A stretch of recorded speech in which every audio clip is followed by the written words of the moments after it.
listens to Charm Chats. Hello! Hello! Welcome to Charm Chats with Kendra. And Kat. Today we're covering episode 411, Trial by Magic. Yeah, this one aired on January 24th, 2002. And as per the usual, anything involving legal procedure is not a good method for knowing about the legal system. Yeah, not so much. Nope. Not so much. This was one of those this was one of those episodes where I had to very hard not get mad at the way that they were doing things. I know. Because Law and Order, it is not, you know? No. Well, Law and Order isn't even all that good. No, it really isn't. It's a procedural. Like, they have to do things for story reasons and not because that's how it goes. Right. And also, like, it fucking blew my mind when someone was like, oh yeah, I was on a jury, and I just reminded everyone that the job is to decide whether or not the legal teams have made a case for themselves. Not whether we think the guy's guilty or not, just whether or not the legal team has successfully argued. And so, like, do you still have reasonable doubts? If you do, great. Then vote that way. Like, in your jury. Like, you don't have to, like, be your own fucking lawyer and detective all rolled in fucking one. Yep. You just have to say, okay, well, did the prosecution make a case? Did the defense make a case? Like, whose case was successful? There you go. Yes. That's it. We will get more into that. Oh, yeah. We will get more into that in a bit. Yes, we will. Anyway, we start in the kitchen. We pan across a bunch of fruit in bowls in the middle island. And there is a wicker basket filled with muffins on top of two of the burners, and I found it very hard not to be worried about that. Because remember, those are the only burners we ever see them fucking use, really.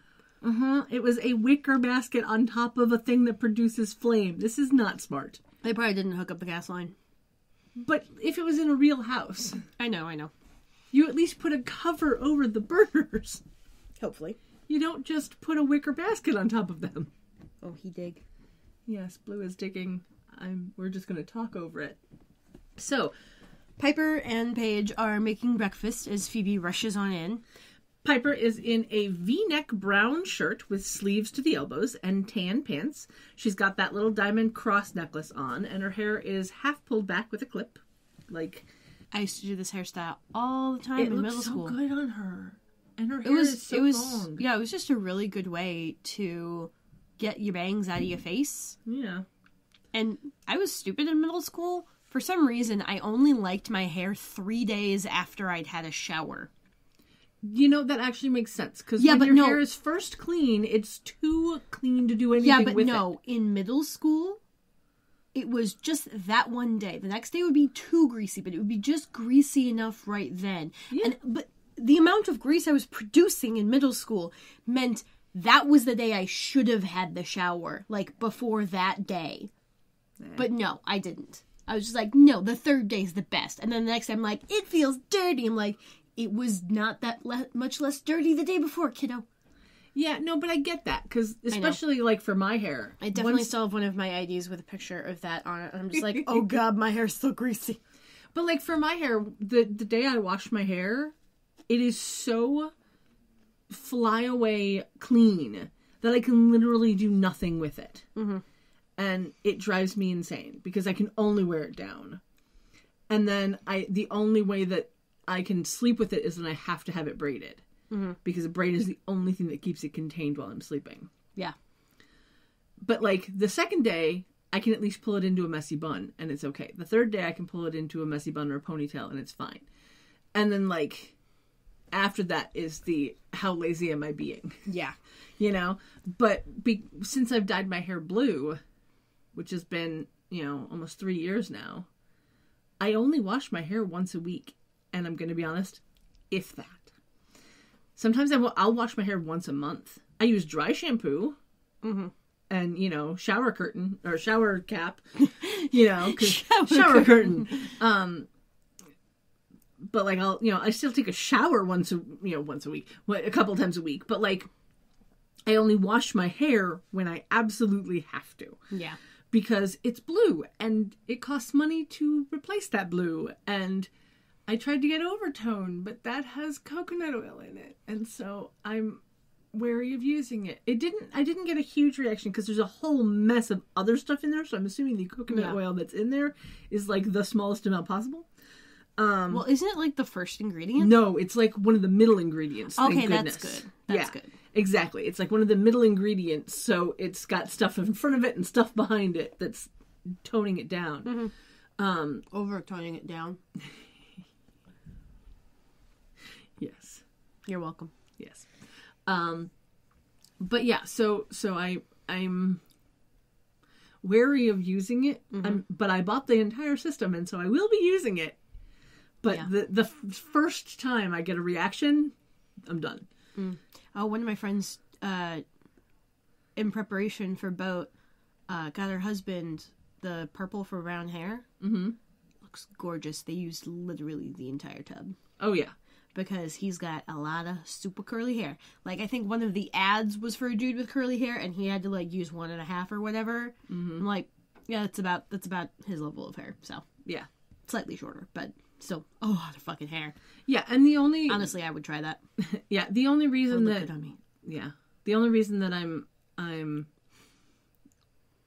not like going to be using it a ton is because I just don't like the Joico dye that was used in my hair, and I just don't like the way that it's fading, and so I'm only using it on like the ends and the middle bit where it's grown out, just to try and keep the blue there.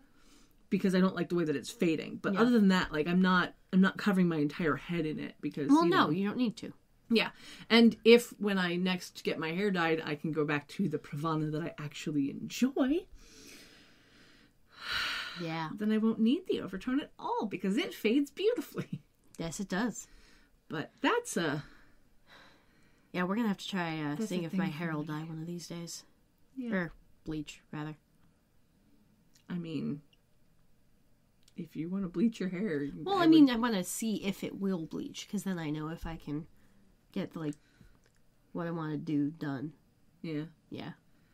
You can dye your hair blue, you can dye it purple, you can dye it... I just want, like, the tips to be indigo. That's what I want. Well, I'm sure that you could, go to a salon and tell them you'd like to see if your hair will dye, and they'll tell you at least the best spot to check. No, so that if it looks like shit, that was what happened last time I tried, but that was a couple of years ago. So, yeah, we'll see. I did actually get a bottle of bleach to try out. So, well, anyway, this tangent should probably come to a close. Yeah, Paige is wearing a lacy yellow shirt under a brown vest and black pants, and her hair is mostly down, but two side little bits are held back by clips. Phoebe is in a sleeveless orange shirt and a floor-length, floral patterned skirt. Like big floral pattern. Yeah, like large flowers. Like on a white base, too. Mm-hmm. Or a cream base or something. Yeah, and her hair is half pulled back by a matching, like, orange clip. And I loved her hair. Yeah, it was good. Like, I think this is the best hair I've seen on her in a while. Yeah, I loved this hair. Like, that whole blonde dye job has faded very nicely in a very even way. Maybe they've been slowly grading it back. Mm-hmm. Next episode, spoiler alert, we'll see that, like, she's dyed her hair full brunette. Okay, good. Yeah.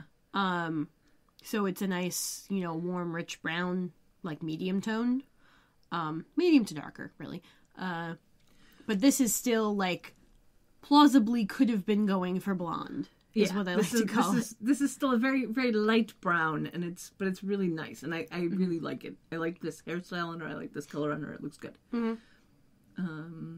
We learn that Phoebe has apparently been on jury duty for 2 weeks. Now, I don't know if other countries really have jury duty the way that we do here in the States. I know that Australia and UK have versions of jury duty.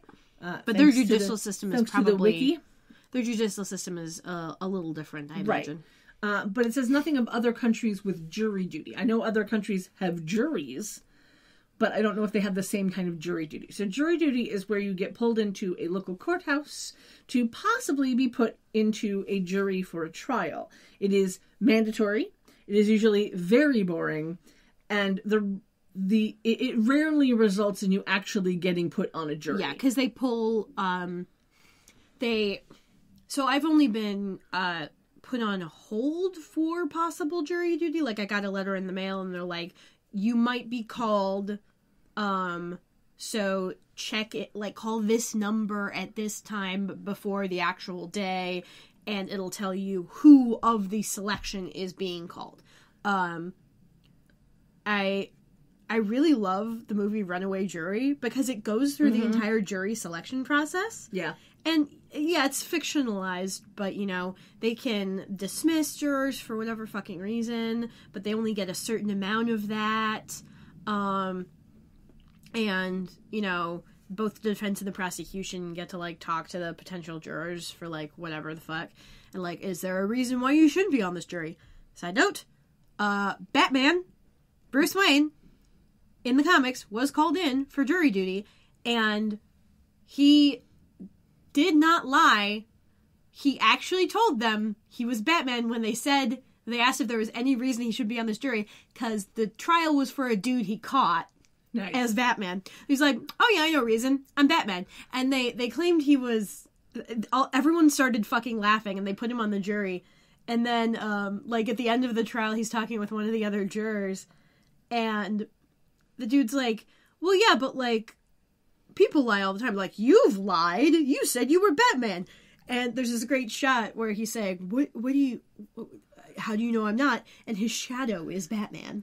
Nice. Like, just behind him. And it's just a beautiful thing. Like, Bruce Wayne doesn't give a fuck whether or not you know that he's Batman, because he knows almost no one will believe him.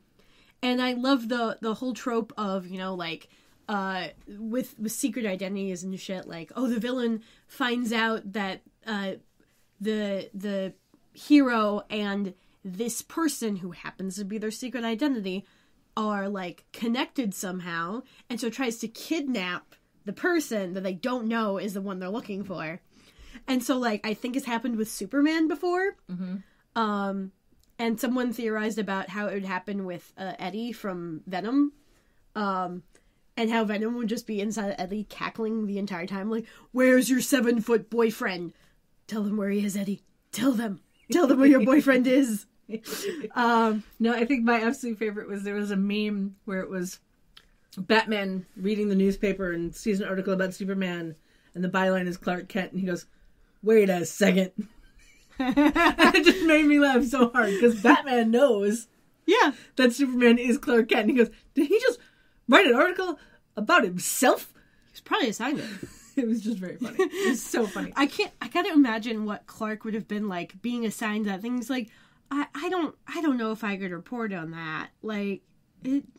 But he can't say why. Yeah, exactly. Because he has to protect his secret identity. Exactly. Which is why if he's kidnapped, he can't reveal he's fucking Superman. He has to find a way to make sure that, like, if they try to shoot him, he doesn't actually get shot. Or pretend he was. And it hurts. Like, it's hilarious. Yep, it's great. Anyway, great so... father. Anyway, back to jury duty. Back to jury duty. If you do get picked, you usually aren't allowed to talk about whatever case you're on. And a trial can last less than a day, or it can go on for months. It really just depends on the case. But how often you get called for jury duty seems to be completely arbitrary. It really is. Because I have only been called once since I turned 18. My mother has been called at least 3 times since I turned 18. So, like, and I've met people my age or older who have never been called for jury duty. Yeah. I think Obama was called once. Yeah, probably. Yeah. I think there was some funny story with that where they're like, where he actually showed up to court for, like, jury selection, and they're like, you don't have to be here. It's like, I was called. I'm doing my duty. I'm not allowed to not be here.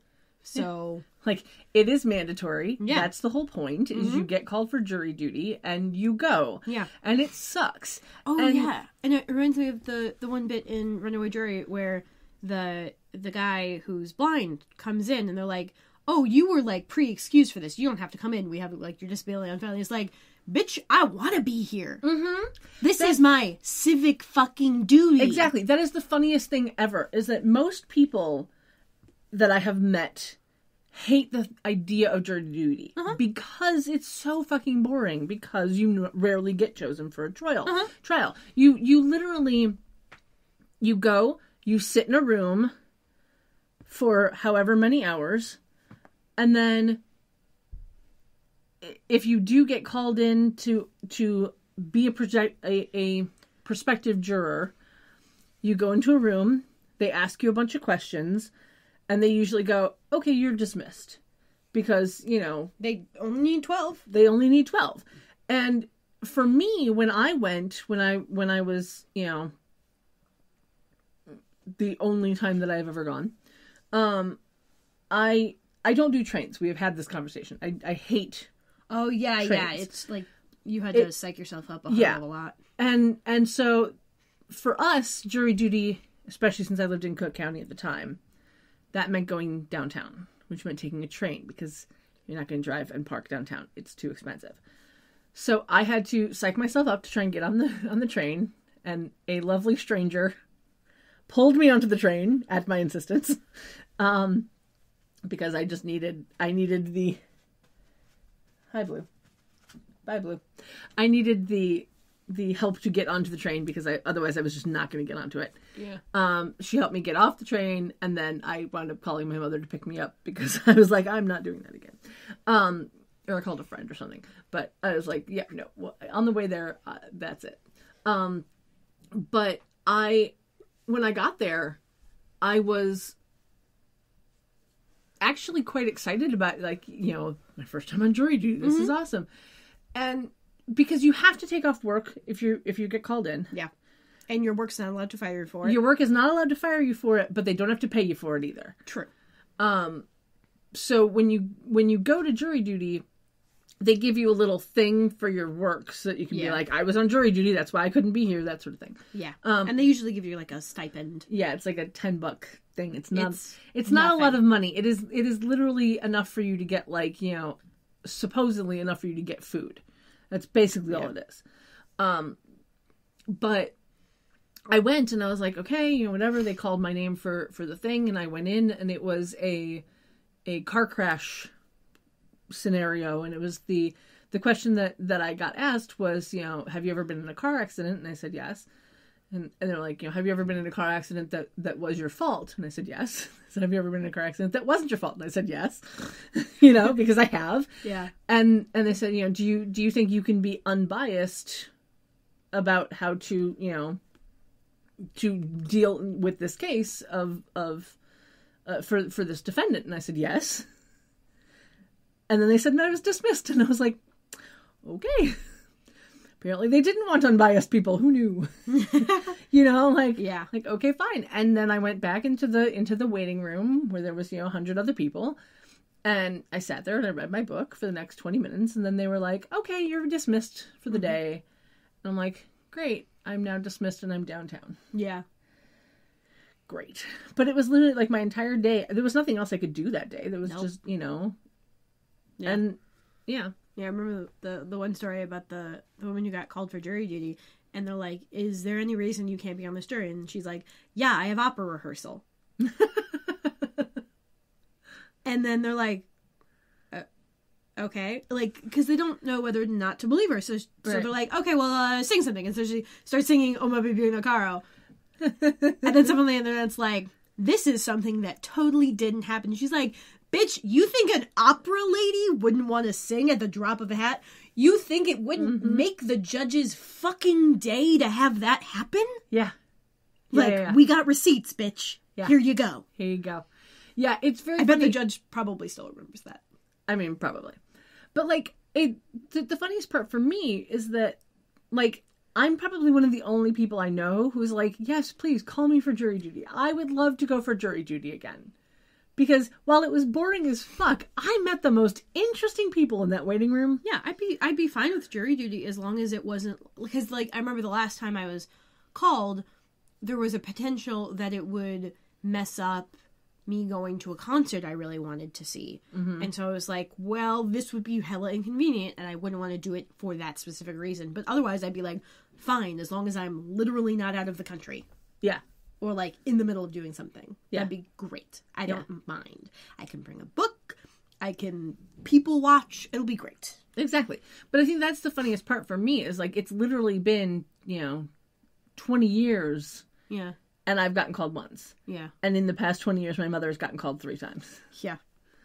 And, like, I know people who, like I said, are older than me. Random selection. Yeah. And so, like, it's just You completely can hear arbitrary. the giant air quotes I'm using. Yeah, because it's completely arbitrary for us. There's Yeah. probably, like, some sort of mechanic, something. Yeah. But, like, because it's tied usually to your voter registration. Yeah. And so, I think it's just your voter registration. But, like, I voted in every election that I was allowed to vote in. Mm-hmm. So, I don't know what's up with that. And since I've moved counties, I've been waiting to get jury selection for the county I'm now in, and I have yet to get that. And I'm like, okay, fine. Be that way. Because at least I know where that courtroom is, and I can park outside of it. Yeah, I think I know where mine is. Vaguely. Yeah. Actually, no, I don't, now that I think about it. But I'll know I'll be able to park out of it because it's not urban, so. Exactly, because it's not downtown freaking Chicago. Yeah.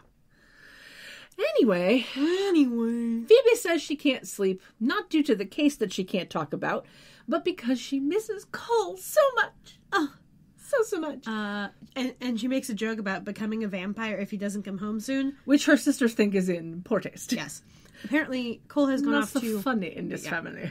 Yeah, apparently Cole has gone off to, quote-unquote, find himself and figure out who he is without his demon side. And Paige wonders if that means he's off banging drums in the woods. I thought that was hilarious. I'm like, yeah, because that's how everybody goes to find themselves. No, the Native American appropriation is not going to happen until season 6, so... Spoiler alert. Ha ha ha. Phoebe realizes that she is running late and she starts to leave. Almost spilling her coffee. Because there's actually liquid in that cup for once. Yeah, it was almost to the top, too. Yeah. But by the time she gets to the foyer, it's not. empty. Yeah. Piper and Paige follow her to the front door. Piper asks who's testifying, and Phoebe says that they're on closing arguments, so nobody's testifying. Piper's like, oh, remember that's that. fast. Remember, it's been 2 weeks. 2 weeks. As it means they're almost to the end of the trial and tries to get some info out of Phoebe. And Paige reminds her that they're the mistresses of secrets. Yeah. Phoebe gives in just enough to say that she would take supreme pleasure in sending, quote, that murdering bastard, unquote, to hell via legal means, of course. Yes. Not magical. As Phoebe heads for the front door, Piper tells her that she might be the first person to enjoy jury duty. She is not. She is not. There are plenty of people who enjoy jury duty. Like I the one person I mentioned who like blew my mind about saying, what the actual job of the juror is. Like this person loves jury duty because they're like, I know the legal system is kind of a shit show for especially people who are marginalized. And so if I have a chance to get on a jury and find out that the defense has not that the prosecution has not done a thorough job of convincing me that there is a case here, then guess what? I'm going to vote against them. And it doesn't matter if I think the person is guilty. Like, even if I think they're guilty, prosecution hasn't made the case, out. Done. Yep. Like, a lot of the law and order and type procedurals always are really propaganda for the legal and justice system. Yep. So, like, they're always saying, oh, yeah, bad people are always getting off. I'm like, yeah, rich bad people. Yeah. The rich ones. The poor ones usually get prosecuted because everyone's like, oh, they're so guilty. Yeah. The biggest thing that you have to remember if you're on a jury is that it doesn't matter what you believe. Yeah. It doesn't matter if you believe that a person is guilty or not. What matters? It all comes down to the evidence that has been presented to you. And you also have to remember in that regard, you're supposed to disregard any evidence that has been told to be disregarded, even if you have heard of it. So, you know, if you're in a jury and you've been given a confession and the murder weapon that had their fingerprints and their DNA on it, and you've heard all of that, and then somehow that information, all of it gets thrown out, You have to throw you it out. have to throw it out. You don't know that information anymore. It does not exist in what you have been told you're allowed to use. So, in that regard, you no longer have those things, and therefore there is reasonable doubt whether this person did it or not. Yeah. And that is why we all think the jury system is fucked up and flawed and whatever. Because, you know, well, you had a confession and you had DNA and you had all of this stuff that is a slam dunk, but the other guy did their job better and was able to get that all taken away. Yeah. And so this guy who we're very, very certain probably did it is going to go free because that's what our legal system says has to happen. Yeah. And it sucks, but it also might not suck because he could be very innocent. Exactly. And, you know, maybe it just looks bad. yeah. And appearances a lot. So, you know, Yep. I would rather have, you know, one guilty guy go free than 1,000 innocent dudes be prosecuted and Yeah. put in jail. Like, and that, frankly, that's what's happening. Yeah.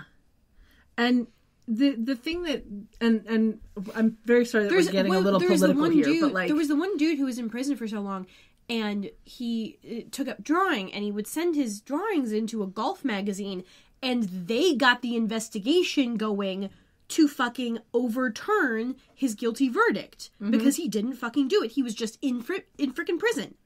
And I guess he was framed by someone, or maybe they were just being extremely like gung-ho about going after him. I forget what the exact details are, whether or not it was just an inept like cop thing or a corrupt cop thing.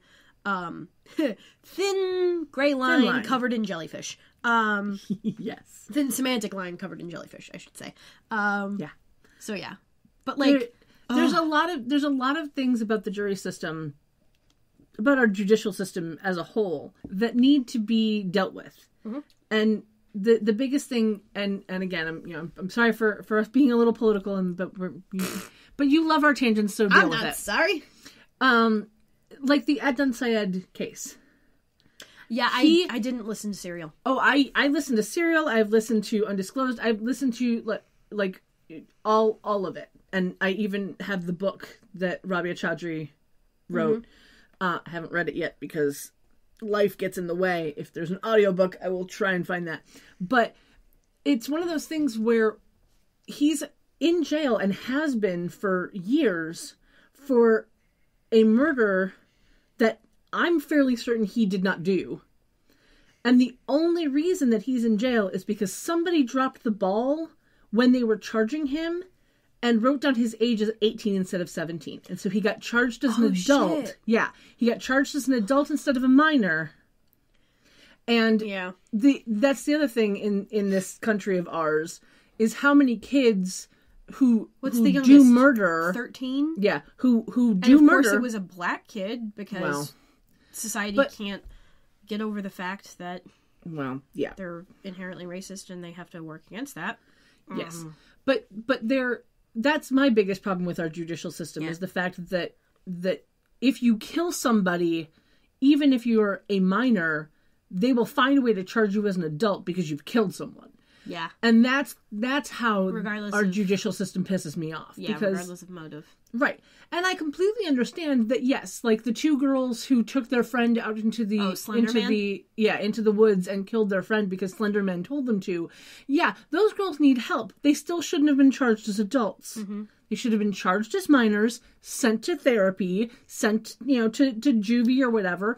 And when they turned 18, let them out because now they're adults and they can make their own decisions. And if they do something again, then you charge them as an adult and you put them away for life. And that's fine. Yeah. But Adnan Syed was 17. Somebody fucked up. He got charged as an adult as being charged as 18. And for some reason, nobody caught it in time.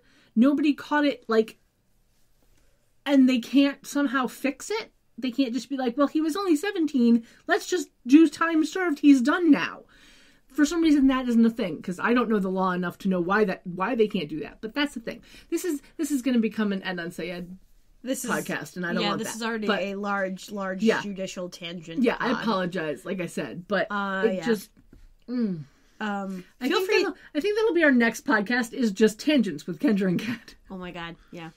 Anyway, we should get back to this show. Second page of our notes. Yeah, half an hour in. Oh man, it's a thing. Yeah. This episode brings out a lot of tension in my body, and we haven't gotten very far yet. Yeah, Phoebe, on the note of her being excited for jury duty, says she's just excited about possibly getting some kudos for vanquishing. Punishing the bad guy. And then she puts on a lovely long cream-colored sweater hoodie jacket thingy. Yeah. Grabs her bag, opens the door, and we see Glenn walking up with a giant fucking backpack. Yeah, this is, again, Jesse Woodrow, who we met back in episode 406.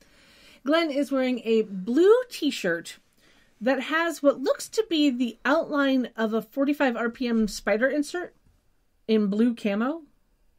Like a blue camo pattern on it, under a tan jacket with black pants, and he has a huge camping backpack. Now, for anyone who doesn't know what the spider insert is, it is not to be confused with a spider. It is a little piece of plastic, usually, that was created to be inserted into the middle hole of a record, a 45 RPM record, so that it could be played on a record player with a smaller spindle size.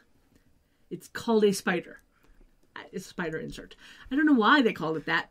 It only has 3 legs. Yeah, somebody probably was like, that could look like a spider. You know what? Someone probably dropped it on the ground, forgot about it, and then in the middle of the night started like, spider! Oh no, it's just the...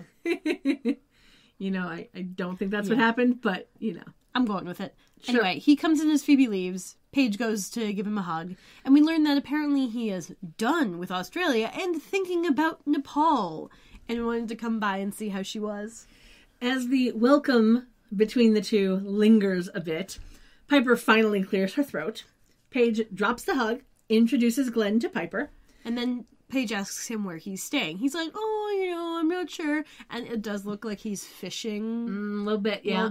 Yeah. And so she immediately offers up her room. Piper is not keen on this. But Paige completely fucking ignores her and just sends Glenn up onto her room.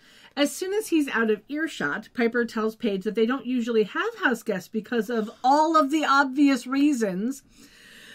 Paige says that they can trust Glenn because he's been her friend since kindergarten. Piper reminds her that she hasn't been a witch that long, so she doesn't really understand. And we get a real cute sister moment. Where Paige says she pays rent.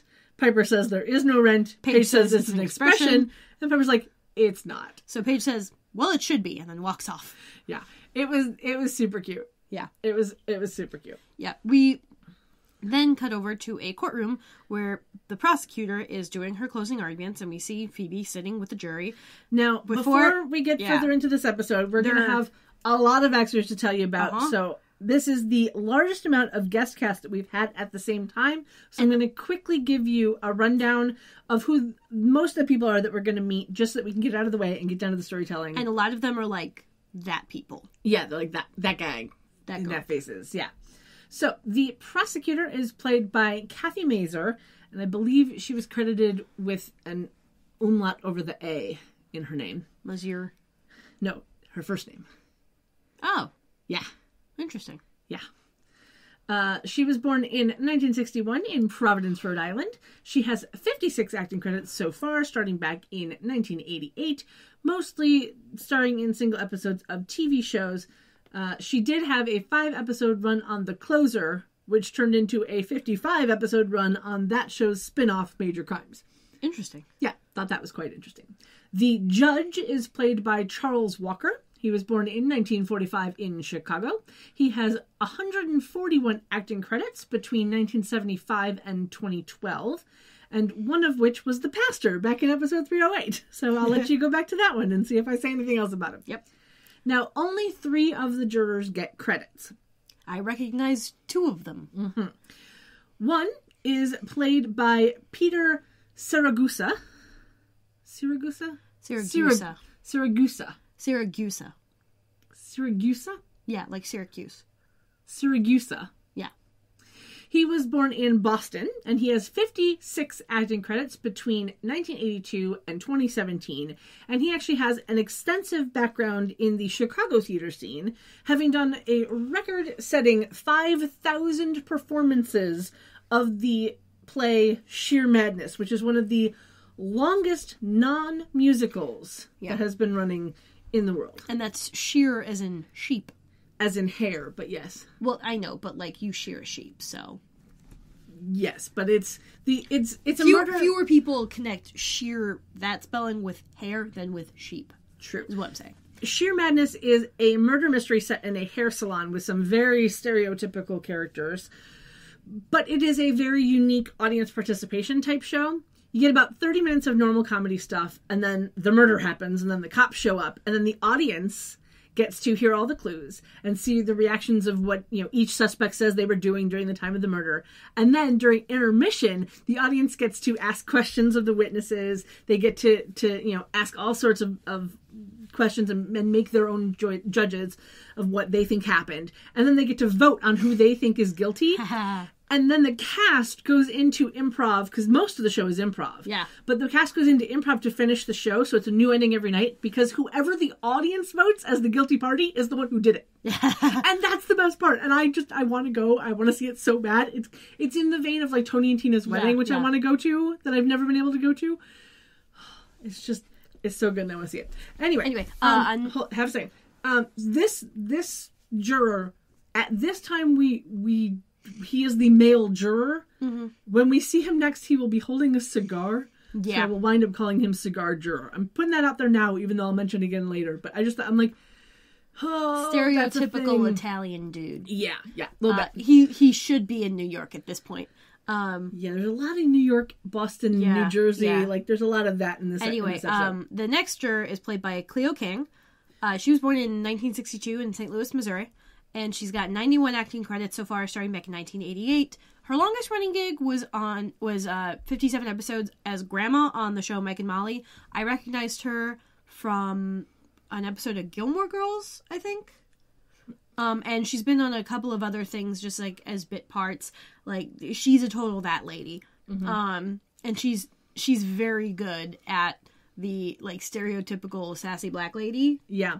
In a way that makes me remember her specifically, as opposed to just who's the woman on Community? Oh yeah, I know who you're talking about. I can't think of the name right now. As opposed to that type of thing where like you see her in everything, but you can't pick out specific ones. Like her performance on Gilmore Girls, I vaguely recall, even if I can't remember which episode it was at this point. Yeah. The other thing is about this particular juror, we will learn that she has a name, which is Tanya. Mm-hmm. So again, I will mention that when we actually get it later, but yeah. And then the foreman, of course, is played by Patrick Fischler. He is the only one that I instantly recognized, because that is a face you do not forget. He was born in 1969 in Los Angeles. He's got 123 acting credits so far, starting back in 1990. And he was on all 3 CSI shows, playing a different character in each. And I love that. It always makes me laugh when Hollywood does something like that, especially with someone with such a unique face. Yeah, and it's really fun because he's a bit of a chameleon in terms of genre. Mm-hmm.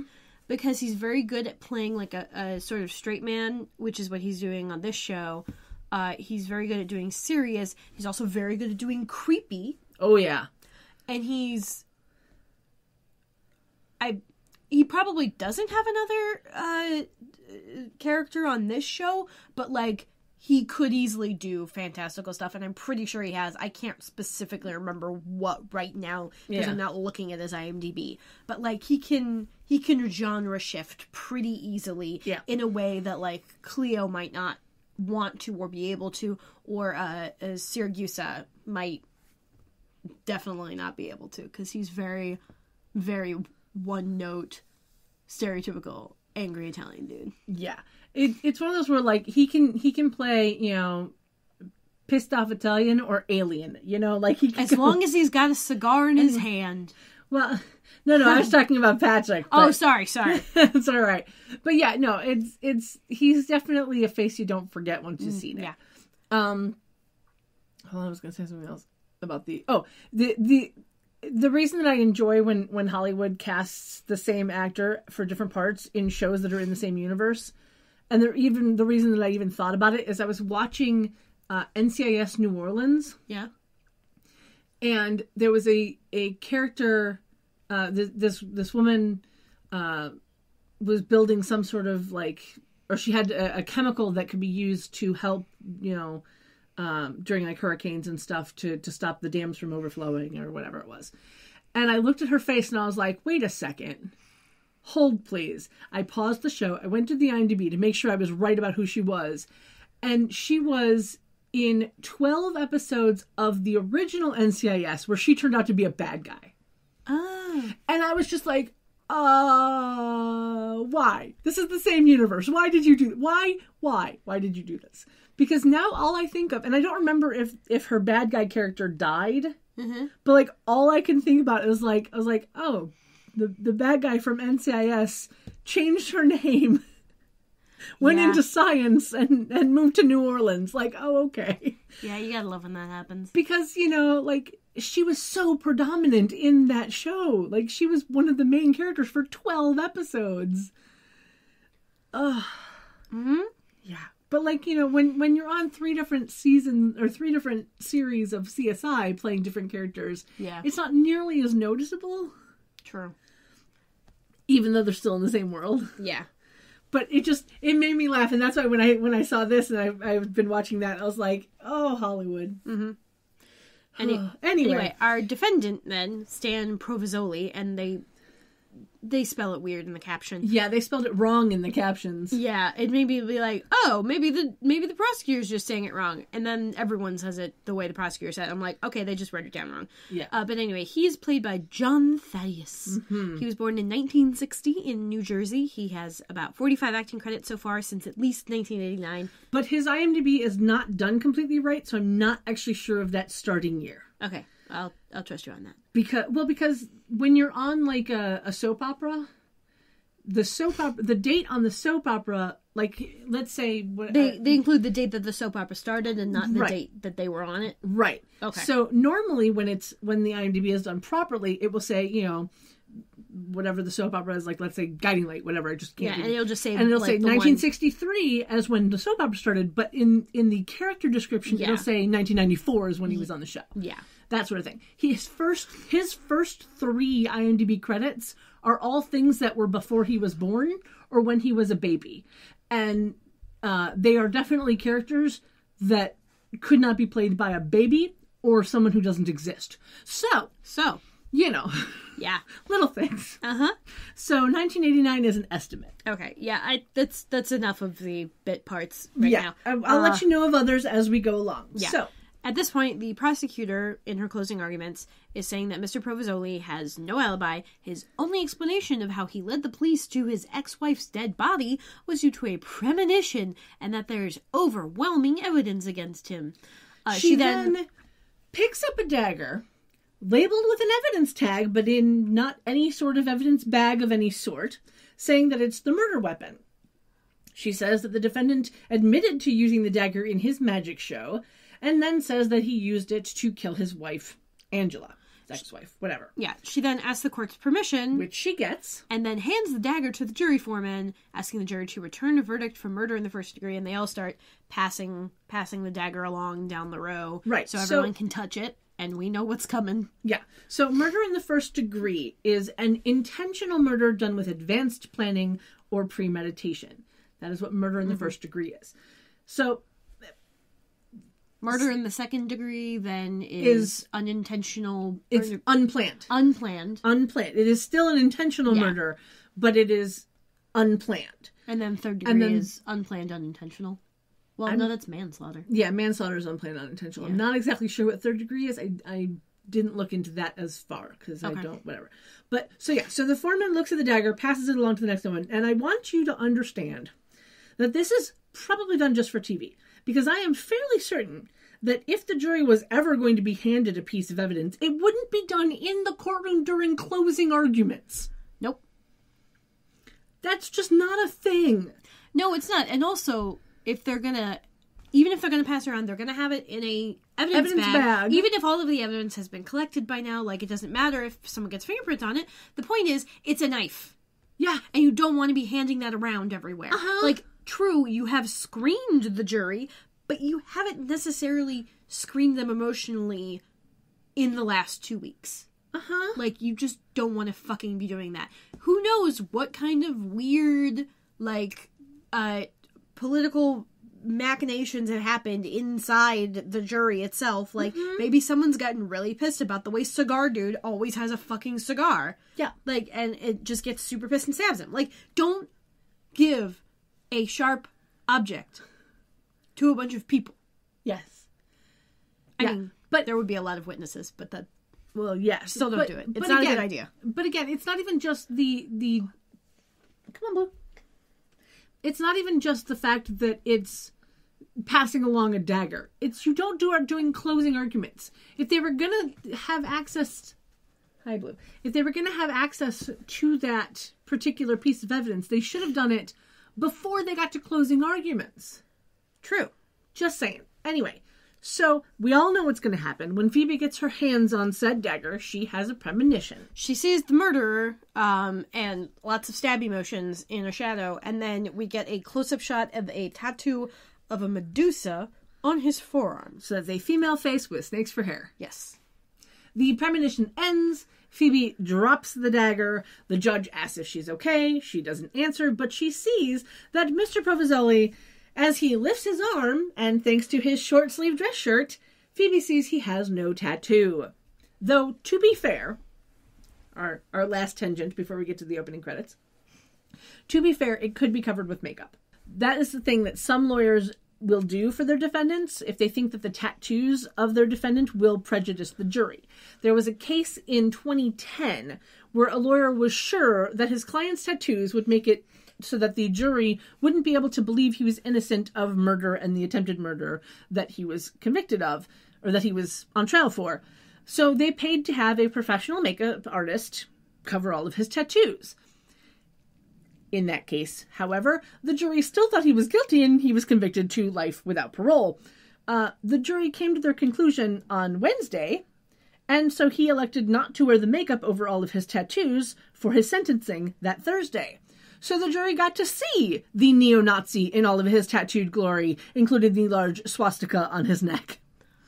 Oh boy. Yeah, and the funniest part in that entire thing, there was a public outcry over the cost of the makeup artist, who was $150 a day. So his lawyers decided that they would work pro bono for his appeals. That is, for free, for the appeals process. Yep.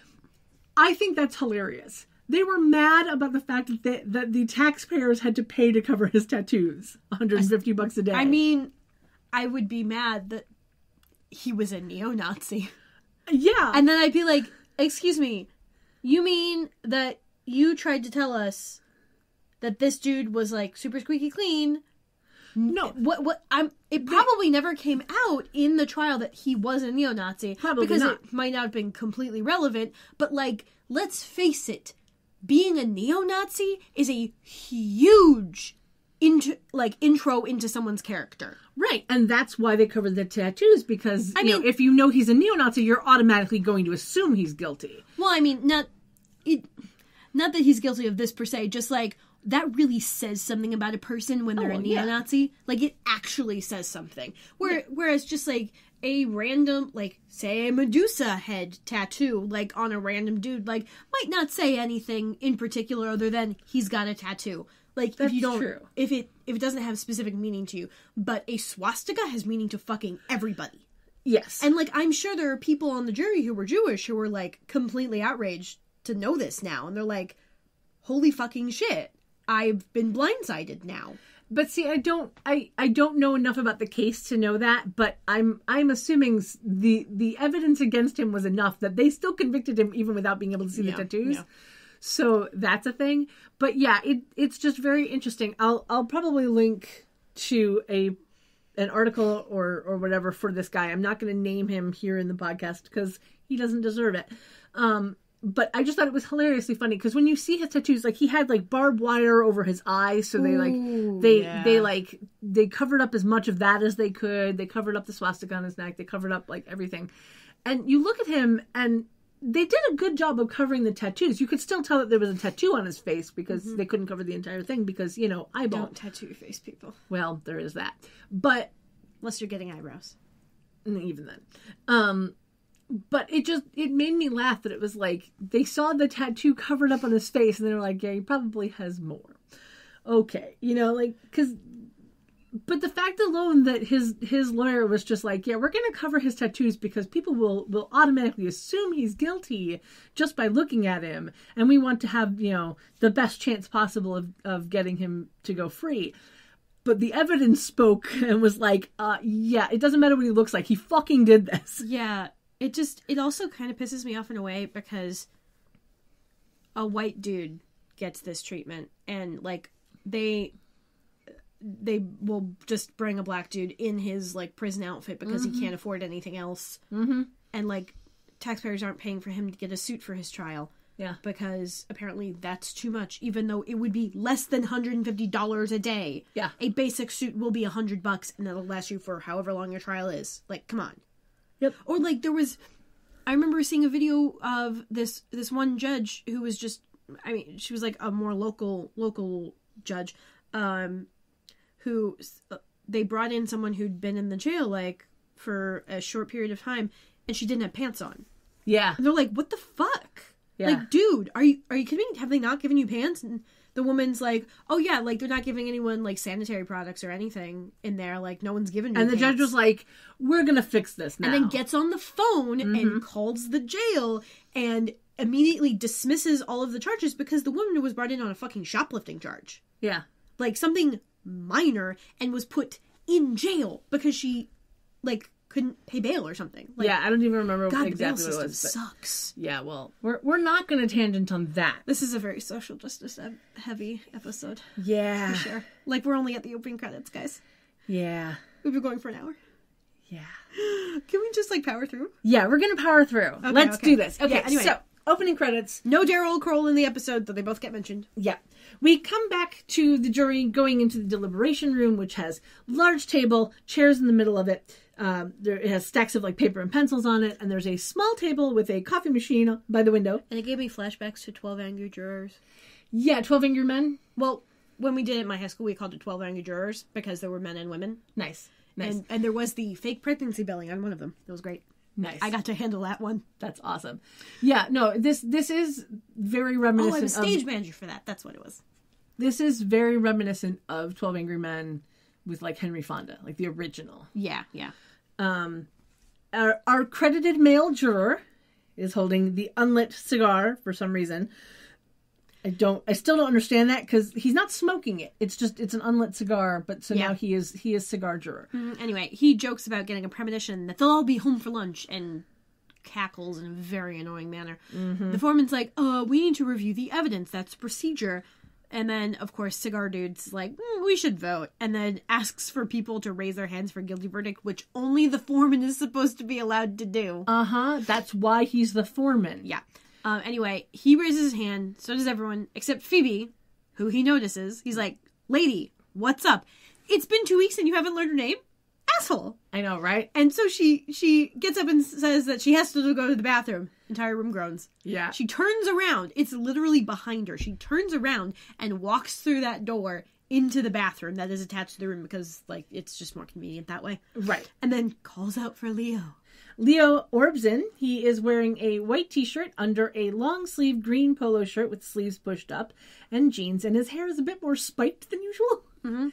Like, we're definitely getting, like, the 2000s, like, hairdo happening on Leo, and it's hilarious to me. Yeah, she quietly asks him to over to the manor, which he does. So we cut to the manor as Piper, Phoebe, Paige, and Leo walk into the living room. She tells them about her premonition, mentioning that she didn't see the killer's face, just the tattoo of the Medusa, asks them to talk to Daryl while she tries to stall the rest of the jury. She then mentions that Stan's claim was that he had a premonition, which Leo seems interested by, and Piper wonders why Phoebe didn't believe him. Phoebe says that Stan is a club magician, so she just assumed he was a fraud, and that she feels horrible about it. Yeah, it's It's very easy when you know, but if you don't know and you're like, yeah, that's fake, even though you have magic, you're like, everything else is fake. Absolutely. Paige wonders if they hunt killers that aren't demons.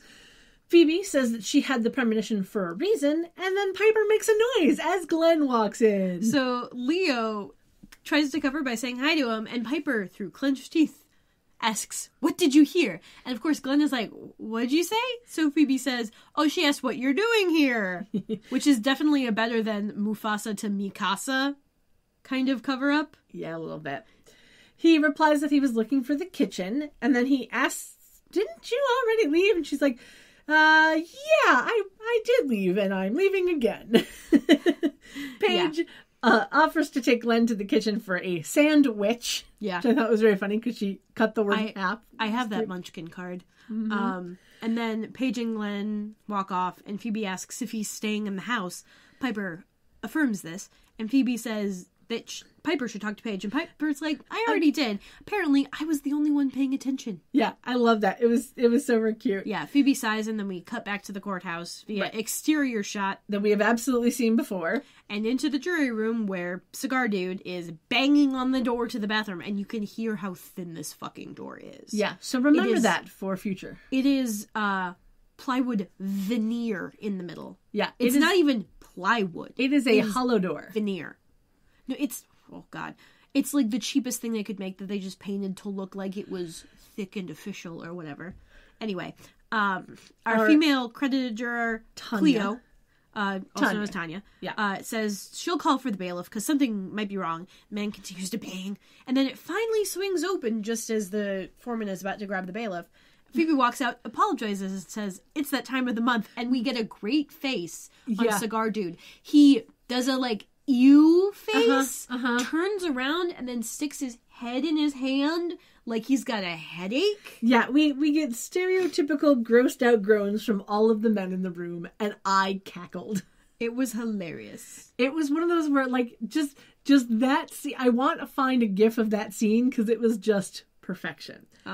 Anyway, he says that the rest of them have cast their votes. He wants to know what her vote is.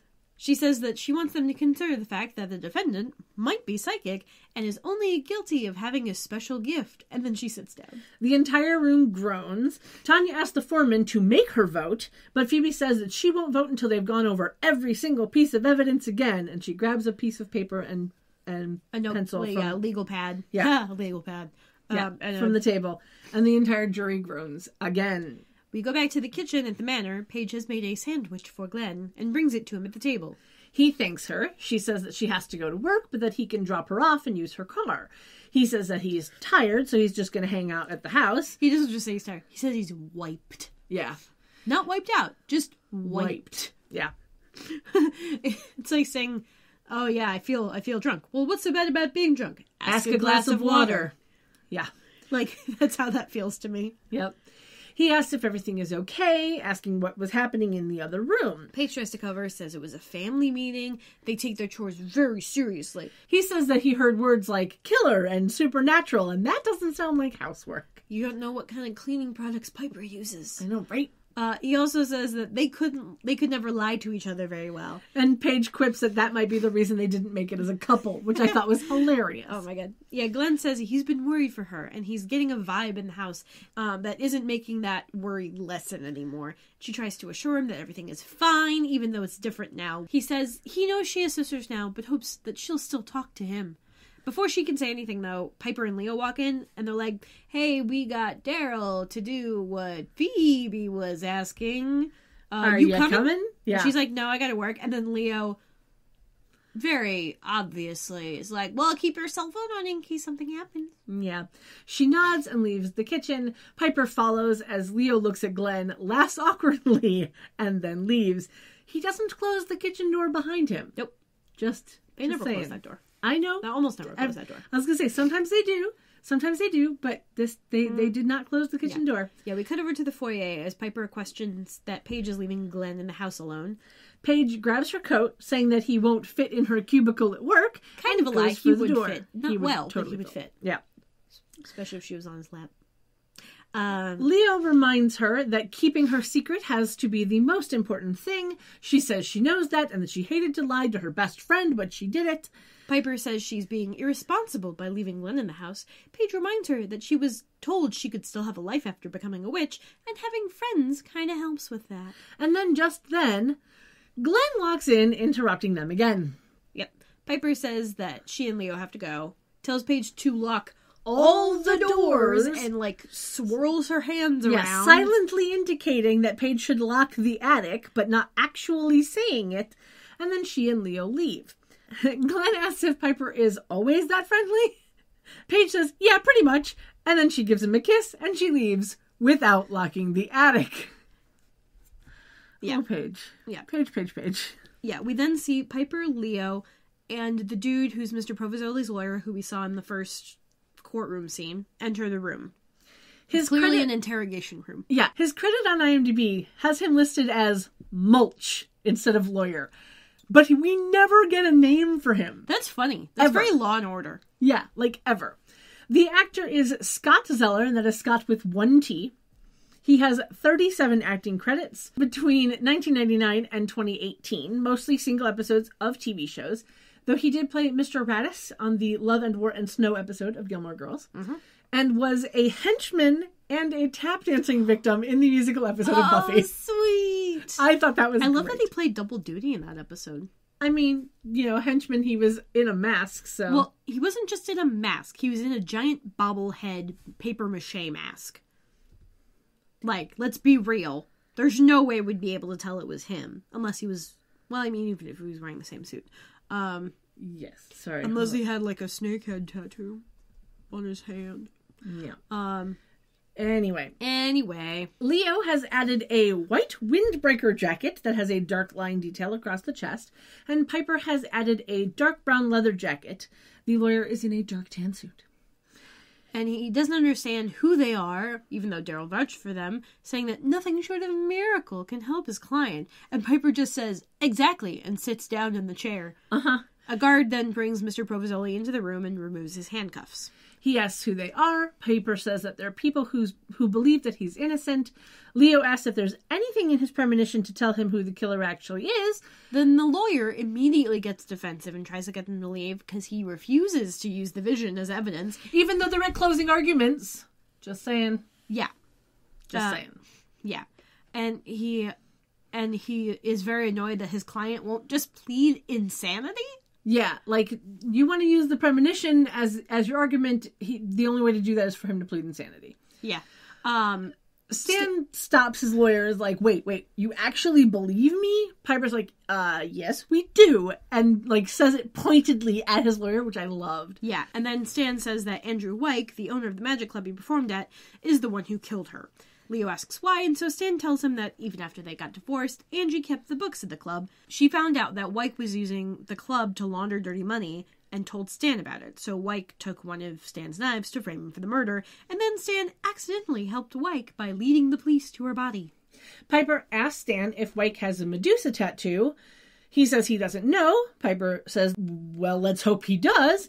And then she and Leo get up to leave. And as they walk out, she calls herself Nancy Drew. Yeah, Nancy Drew coming through. Yeah, like clearing the hallway. It was super cute. So Nancy Drew is the main character in a series of mystery stories created way back in 1930 by publisher Edward Stratemeyer. She was created as a female counterpart for the Hardy Boys series that he created back in 1926, that came out in 1927. Proof that girls are at least twice as smart as boys. Both the Hardy Boys and Nancy Drew are teenagers who also happen to be detectives. Yep. He basically created Nancy Drew because he realized that girls were reading the Hardy Boys and wanted to capitalize on their interests by offering a strong female heroine. AKA, make twice as much money because the girls will buy it. Exactly. Well, the girls' parents will buy it. Yes. Probably the girls, too, let's face it. So, the first few Nancy Drew books were such a success that during the 1933 Christmas season, they sold out within days. Wow. Which tells you a lot. Hey, world. Hey, universe. If you make things for girls, guess what? Girls will buy them. Stop gatekeeping. Let us give you money. Mm-hmm. Anyway, Edward... Yeah, I mean, hello, like, Captain Marvel is outselling. Like, Captain Marvel hasn't yet come out at this point. It is already outselling almost all of the, like, DC movies combined. Yeah. Yeah. Yeah. And I'm pretty sure it's, like, coming up on Black Panther at this point. Yeah. And probably Infinity War. Have you seen the meme that says, like, what do girls want? They got Wonder Woman. Which just made me laugh so hard. I'm like, yeah, and that was a huge fucking success. Uh-huh. So we would like more. How many movies has Zack Snyder made that were total bombs? And he's still working? Like, double standards, people. Double fucking standards. Yeah. This is the thing, again, I say the same thing about movies starring women that I do about plus-size clothes. If you make the product, you make more money. Why are you not realizing this? And if you make the product good, you make even more money. Yes, exactly. Like, what is it Tim Gunn always says about plus-size designers? He's like, you can't just scale them fucking up from a size 8. You have to make them for plus-size people. And there's a huge dearth of that right now. Mm-hmm. Like, still. Yeah. But, like, the market is there. It's not like people who are larger don't have to wear clothes. In fact, we often get egged on to wear more clothes. Exactly. So, hey, give us more clothes we can wear that we can look real fucking cute in. Exactly.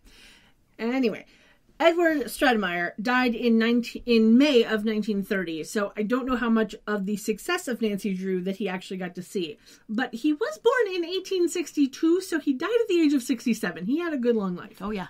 And he also did the Rover Boys series. Please tell me they had a dog. I don't think so. Damn it. But I don't know. But that one stopped being as popular once the Hardy Boys and Nancy Drew came out. Yep. Because, you know... I've never heard of the Rover Boys, so that doesn't surprise me. Exactly. Yeah. Anyway, we see Piper and Leo walk into what is assumed to be the Magic Club. There's tacky looking booths and chairs on tables and stuff. Right. And it looked like the door was completely unlocked and they just, like, walked right on in. But Leo wonders if they shouldn't come back at night when it's open. Yeah, and crowded. Well, probably not crowded, but there's more people. Piper's like, we don't have that kind of time. Neither does Phoebe. And then wonders how the place stays in business. And then screams as she sees a rat scurry across the floor and freezes it. Leo questions her ability to handle demons, but not rats.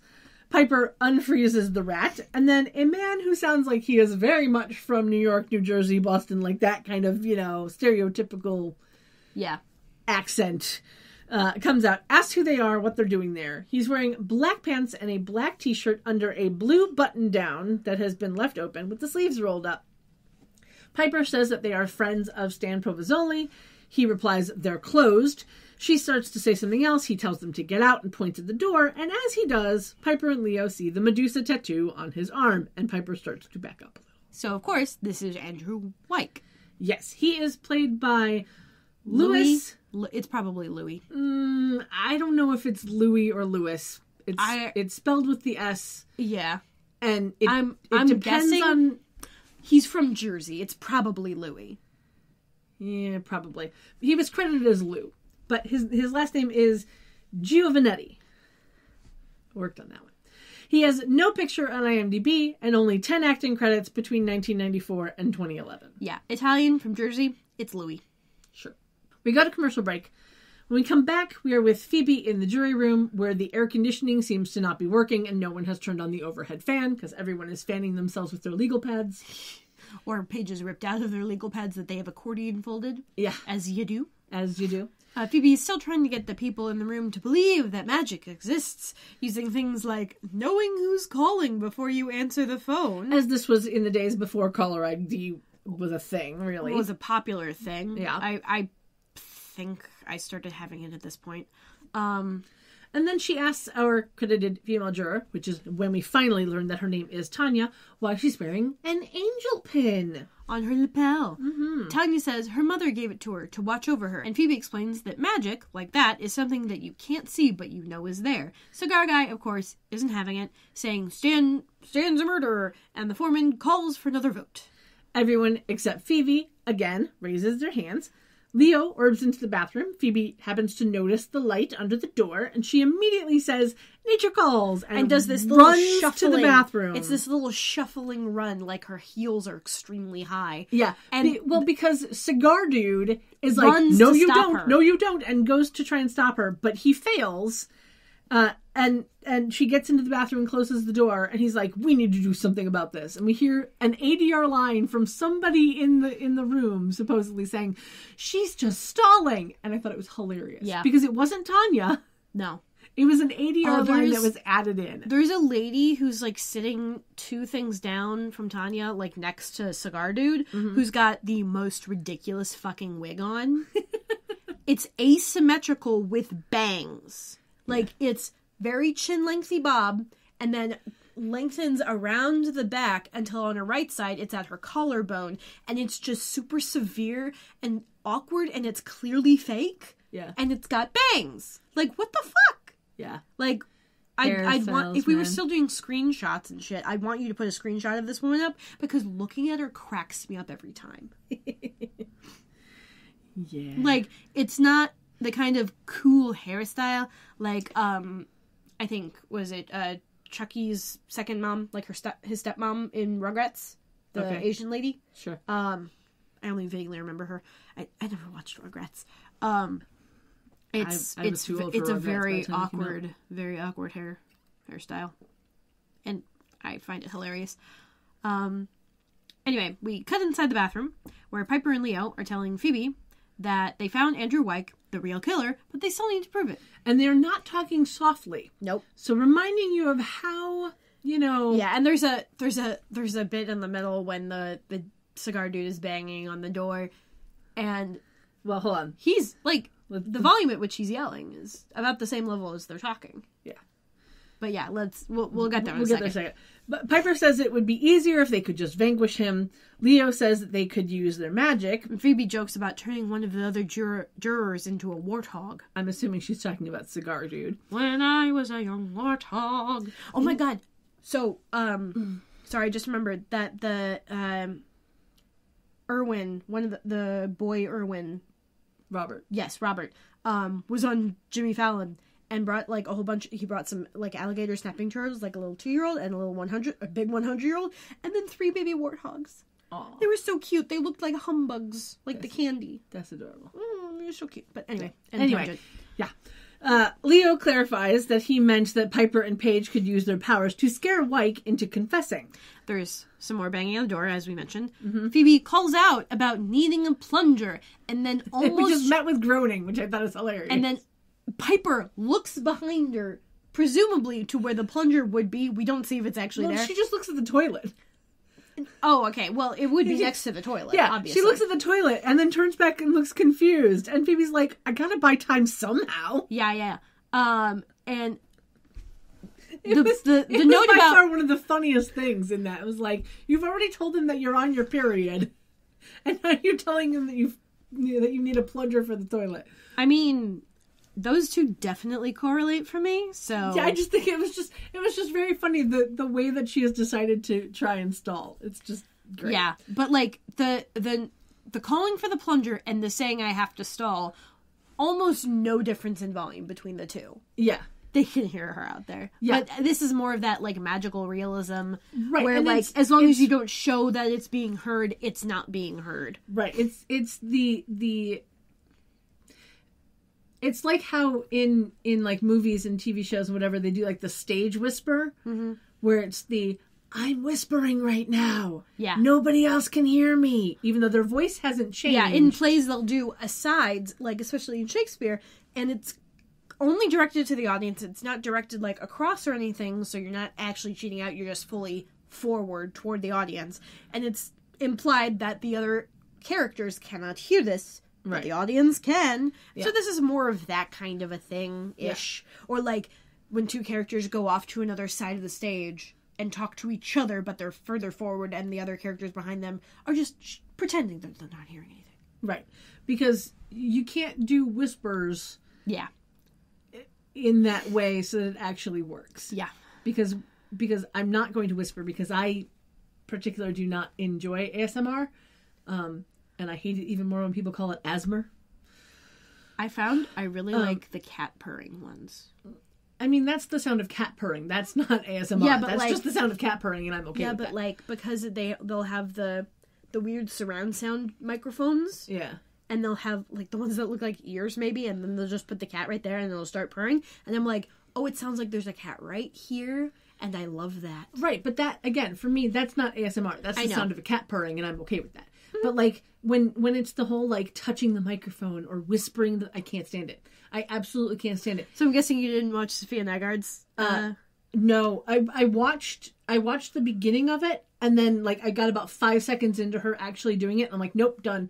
And there's a Try Guys video. I can't even turn it on. I'm like, no, as much as I love Eugene and Keith and Ned and Zach, I just can't do it. I that is like probably the only Try Guys video I will never watch. I just can't.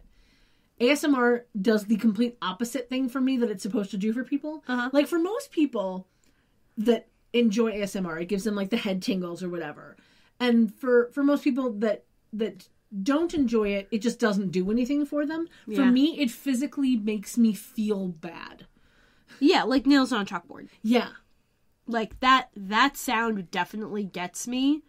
And actually that one Katy Perry song, I think it's California Girls, because she does this weird glottal thing that makes me feel like gagging. Yeah. So I don't like that song very specifically. Yeah. For that reason. Whenever it came on the radio, I'd be like, no, we're changing. Yeah. It's very interesting to me how my body physically reacts to sounds. Like, I don't like the sounds of tapping. I don't like the sounds of clicking. There's probably a term for that that's an adjacent term to ASMR. Possibly. Yeah. Yeah. I know that I have an audio sensitivity. Like, you're welcome to our listeners. I take out a lot of the clicking sounds from this podcast because it drives me insane. And even when we have words like or, you know, something that ends in a clicky sound, I try and minimize it if I can. I don't do nearly as much of that. No, you really don't. And that's okay. But I'll be honest, I haven't listened to the Reboot podcast that you've edited, so you could completely edit me out of them and I'd have no idea. Occasionally I have just, like, cut some ums that you'll say, or if you're just agreeing, or, like, the period of time where you're trying to ease into saying a response, like, a little bit, but I don't usually do that. Yeah. And we have very different editing styles, and that's okay. Yeah, I've actually gotten through up to 15 minutes of episode on that, where I haven't had to do anything. Because we were just on the ball, there weren't huge gaps in our speech, and we weren't using a whole hell of a lot. Yeah, I have the Post-it note. And we made no verbal mistakes, so. Yeah, that's always fun. I still have the Post-it note from an episode back, I believe, last season, third season, where I was like, how many likes did I take out of this episode? Because we said it a lot in that episode. I'm guessing, yeah. There was a whole hell of a lot of them. But yeah, anyway, back to the show. Yeah. So Phoebe tells them to call Paige and check the Book of Shadows. So they orb out, she collects herself, and without having gotten said plunger, walks back into the jury room. Yeah, so this is again that moment where it's like she's supposed to be stalling. Yeah. And where she could have stayed in there a little longer to keep the stalling going because she's now asked for a plunger. Yeah. She doesn't. She just goes back out. Now, I would have also then gone and thrown a whole bunch of toilet paper into the toilet to cover up the fact that there's no shit in there. Yeah. Because I think about that shit. Yes. And for me, I laugh about the fact that she goes into the bathroom and never flushes the toilet to even make it seem like she was doing anything. Yeah. Like, anyone who's going to go into that bathroom after her is going to notice, oh, she never got the plunger, but it looks fine. Also, we didn't hear flushing. What? But clearly that door is fucking soundproof. Yeah, apparently so. Except for when she needs to call for a plunger. Yeah. Magical realism, everyone. Yeah. Anyway, back at the manor, Glenn is in the attic, flipping through the Book of Shadows. Paige comes in, looking for Piper, and stops in the doorway when she sees him. She asks what he's doing there. He mentions being hungry and searching the fridge, only to find bags labeled pig's feet, rabbit blood, and frog tongue. So he decided to look through the rest of the house, because instead of just thinking, oh, her sister is a chef and maybe uses some weird ingredients, he automatically assumes that shit's going down. Well, honestly, those are very weird ingredients, even for a chef. Like, pig's feet, you can write off. Because, like, stock, soup, whatever. They taste like pig, so, you can use them for, like, a pork stock. Rabbit blood? Don't know what that would be used for in culinary stuff. Hey. Frog tongue? Little too weird. Hey, Anyway, I'm just saying, like, even for chef, like, a chef might find that suspicious because, oh, we don't use those in culinary stuff. What the fuck are you doing? And a non-chef would find that suspicious because they're like, what the fuck? Yeah. My only thing is that most people, when they find out about, like, magical stuff, find a way to justify it in their own brain. Very and true. He didn't do that. And Nope. that's all I'm saying about it. Paige says that that she can explain, but they need to leave the attic before Piper finds out that they're there. Glenn, of course, is confused by her being worried about Piper's reaction because apparently he thinks they've got her messing with the occult. And she tells him, oh, no, we're good witches. We do good magic. And he's like, this book is full of pictures of demons and warlocks. Paige is like, yeah, ones we fight and destroy, dude. Yeah. Glenn says that she's been brainwashed and wonders if they're really even her sisters. She's like, I'm not brainwashed. I'm just the same old Paige, but now when I rhyme, magic happens. He tries to protest, and she brings up his time in Africa meeting witch doctors, who he replies are like 100 years old and speak in tongues, and you're, you. Like, okay, Glenn, a chihuahua and a wolfhound are still both dogs. Yep. All I'm saying. Yep. She sits down next to him and turns the pages of the book. She's looking for a spell to stretch his imagination and asks his permission to cast on him. And I'm just like, bitch, orb something. I know, right? Orb something, you fucker. Yeah. Honestly, there's, like, knowing the rest of the episode, there's no reason. Why she had to cast the spell on him? Yeah. Other than for fucking laughs. Yeah. Because it backfires. Yep. Spoiler alert. Yep. I'm not going to tell you how. We'll get there in a moment. Mm-hmm. Anyway, he asks what happens when nothing happens. And she's like, oh, you can drag me off to the funny farm and tell him I've been brainwashed. I'll need the vacation. Yeah. She then finds the spell, holds his hand, speaks the words, let mind and body soar to heights not reached before. Let limits stretch that you may catch a new truth to explore. I like that one. It's a little limericky. Yeah. Anyway, he says he doesn't feel any different. She's like, oh, why didn't it work? And then we hear Piper calling for her. So Paige decides that she needs to go hide Glenn and starts to walk off. Now, why she says she needs to hide him instead of just, we just need to leave the attic? Yeah. I don't understand, but, whatever. He tells her to wait and then holds out his arm, and it stretches all the way to her shoulder as she is a good 6 feet away. More, I'd say. And anyway, he is there's a great shot. Understandably freaked out. There's a great shot of just his hand on her shoulder, and then we get a shot of him with his arms stretched out, like not showing the stretchy arm. And then when we see it, it literally looks like a bad MS Paint resizing of a tree, kind of like a baobab. Yeah, it was a little bad. It was hilarious. The CG was a little bit off. I mean, they didn't have to do much, but it very much looked like the original Fantastic Four movie. Yeah. But they could get away with it a little bit more out of being the Uncanny Valley because they would have him in a suit. Yes. That was supposed to stretch with him. It looked like Elastigirl is all I'm saying. Yeah. It was a little bad, that CG. But we let it slide because, 2002. He is, of course, understandably freaked out. Paige says that it's the spell and tells him to pull back his arm. He does. It goes back to normal just as Piper and Leo walk in. And then Paige says that she was giving Glenn a tour of the house and then tells him to get a head start to the basement. Next stop. Yeah. So Glenn leaves while tucking the arm that stretched behind his back as though it was still out of shape. Yeah. Which is, oh God, so funny. Yeah. Piper then questions Paige on giving him a tour of the attic, spots the Book of Shadows lying open on a table, and then questions Paige about showing him the book. Paige says that he saw the potion ingredients in the fridge and went snooping and found the book. Leo asks why she didn't lock the attic. Paige is like, oh, it didn't occur to me. And Piper's like, I told you to lock all of the doors. And before Piper's leaving. like, Paige is like, you should have been more specific. Look, I trust Glenn, guys. Yeah. Piper reminds her that the secret isn't just hers. Leo reminds Piper that Glenn discovered it on his own, and Piper says that he only did it because he was in the house in the first place. So Paige, getting a little confrontational now, just as Piper is, asks Piper if she's telling her to choose between having friends and being a witch. And Piper's like, yeah, I did. Paige says she won't, and Leo tries to calm them both down. He reminds them that they don't have a lot of time to do what needs doing. Paige asks what that is, and Leo's like, Piper will fill you in on the way. I need to go check on Phoebe. So he orbs out. And then Piper and Paige stare at each other. And then we get this cute little moment where Paige goes to leave the attic, as does Piper, but Piper doesn't turn around, so she's walking backwards. And, like, she kind of, like, smiles as she's walking backwards. It was a very cute little moment. Yeah. I loved it a lot.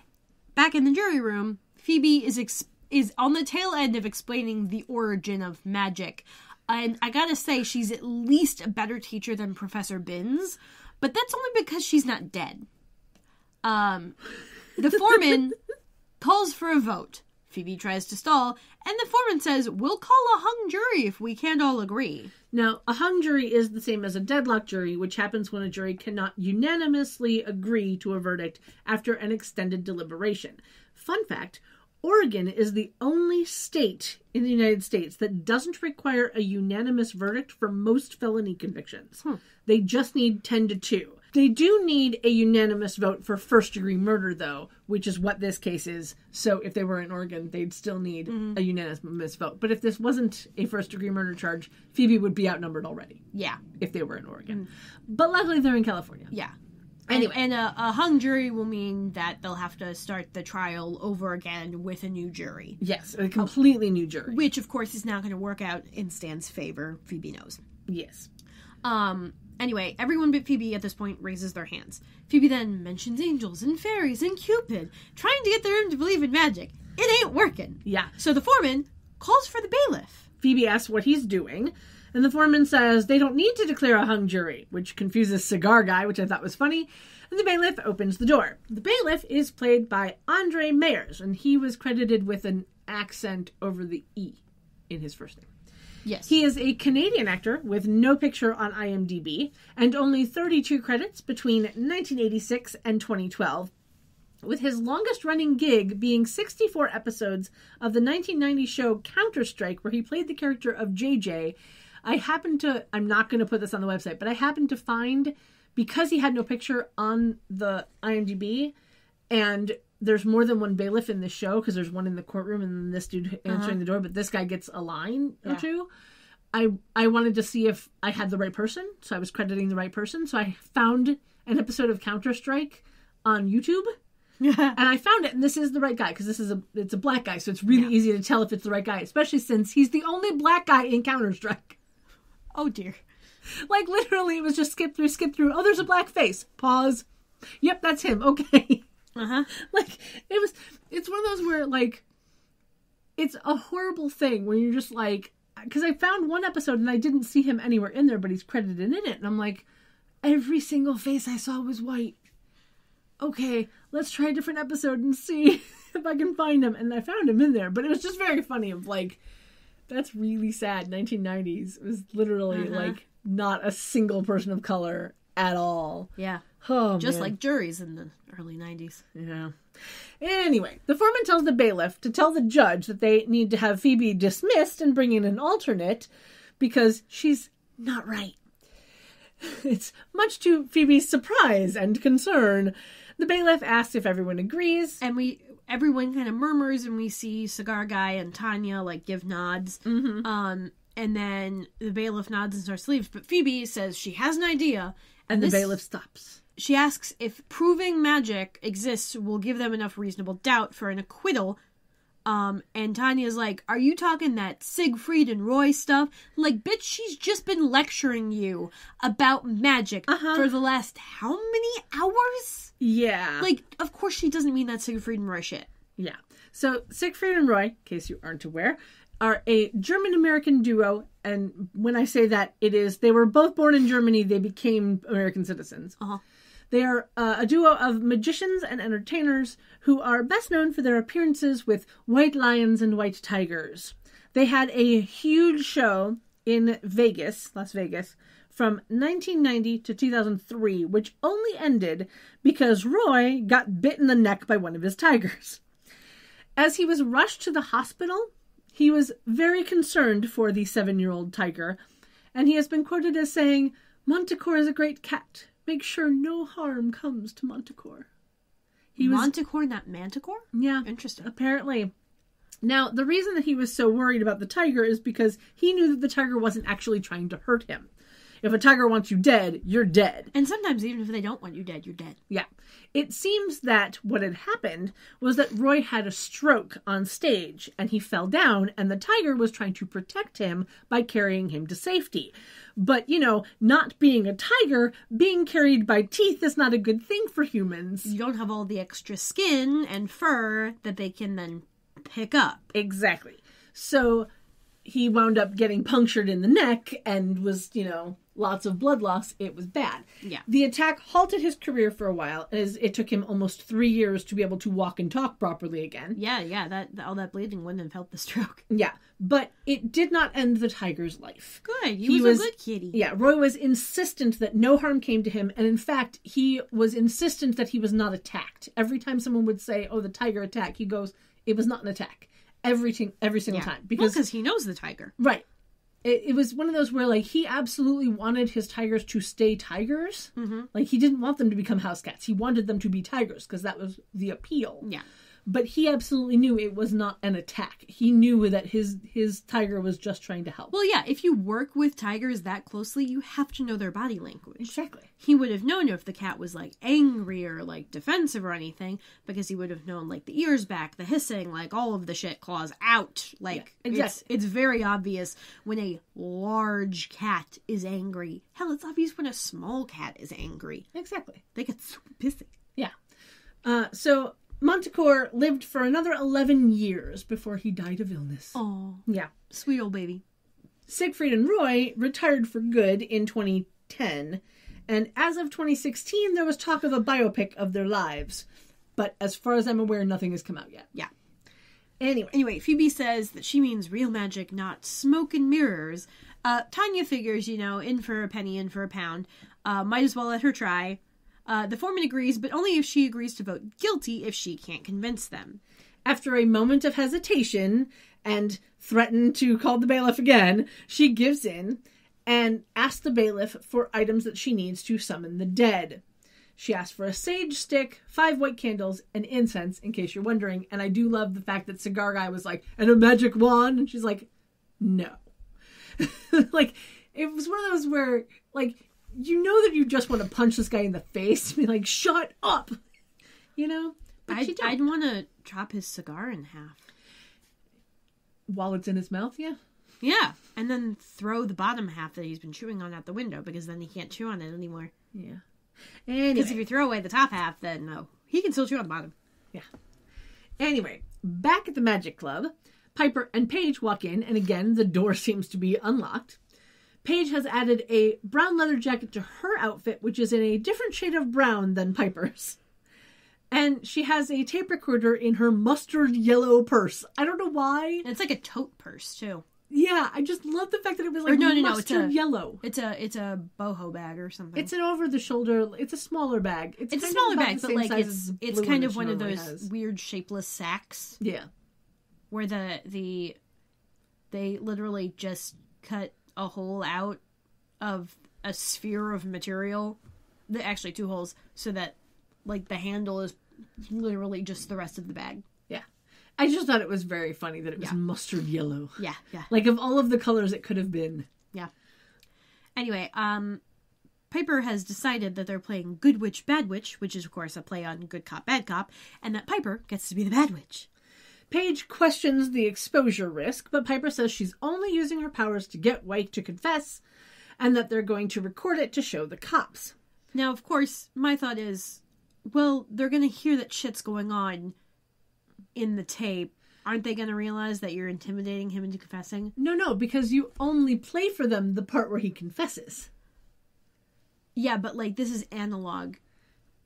I would, if it were digital, you'd be able to trim the ends a little bit, Like, not anything in the middle, obviously, to make it obvious that there was editing, but, like, you can trim it to the relevant clip and send that. Analog, like, how do you fucking trim that tape? Technically, there are ways. I know there are ways, but like, it's a little more difficult, and it's not as easy as digital. So, like, there might be a chance that the tape would catch their conversation about magic and shit and be like, this is a little suspicious. Very true, but if they give the tape to Daryl, he can do the very things true. that needs doing. Anyway. Paige questions why they can show their powers to a murderer, but not to Glenn. And Piper's like, saving an innocent's life is worth the risk. Entertaining friends is not. A curtain opens, and Wyke is on the stage setting up some magic equipment. He has removed the blue button down. He picks up a top hat, and Piper blows it up while yelling, boo! He then asks what they are and what they want. Piper says, we want a confession. And I'm like, that on the tape would get this thrown out right away. Yeah. She then blows up the box behind him. Yeah. Paige, playing Good Witch, warns Piper that she might kill him. Piper, playing Bad Witch, replies, so? When Wyke says he doesn't know what she's talking about, Piper explains how Angela found out about the money laundering and says he killed her. She punctuates the sentence by blowing up the 4 chairs on stage near him after having... Yeah. Yeah, after, almost every word. Yeah, like, using both Angela, hands. Yeah, it's a fun choreography thing. Yeah.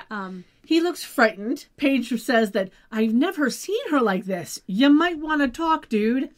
He doesn't immediately speak, so Piper leans into the Bad Witch thing, saying she's bored and might move on to blowing up body parts. And she reaches out her hand, and we cut to Wyke immediately covering his crotch. Which was the best. Yeah. Like, I love how when they think body parts, boys immediately think she's going to blow up my dick. It just makes me laugh. Yeah. They'll lose half their brain power. Yeah. I'm sorry, they'll probably gain some brain power. I would blow off your hands first and then your feet because that's more fun. Can we call that the Bobbit move? Yes. Yes, we can. Yeah. Yes. The Bobbit maneuver. There you go. The Bobbit weave? No. Yeah. The Bobbit maneuver. Bobbit maneuver. That. Anyway, he then admits to killing Angela. But he doesn't say her name. He just says, yes, I killed her. Yeah. So, just putting that out there. Yeah, and he says that she was going to bring the cops to Pier 86, so he had to kill her before they killed him. And Piper's like, are you talking about the cops would have killed him? He's like, no, but won't elaborate. Piper says... he tells her he doesn't want to know. That she doesn't want to know. Yeah. Piper says, try me. And then he pulls something out, throws it to the ground, and it explodes in a puff of white smoke as he, drops down to the ground. And when the smoke clears, he's gone. Piper and Paige go onto the stage looking for that rhymed. Yes. Looking for a trap door. And they find one under a large rug that clearly that they had to lift up all of it to get to, but it won't open, and she's trying to pull it upward and it won't open. So Paige is like, there has to be stairs around here somewhere. Now, I'm no magic expert, but I don't think that trapdoor would have actually worked. No, probably not. Because first of all, it was under a rug. Second of all, it gets pulled upward. Yeah. No.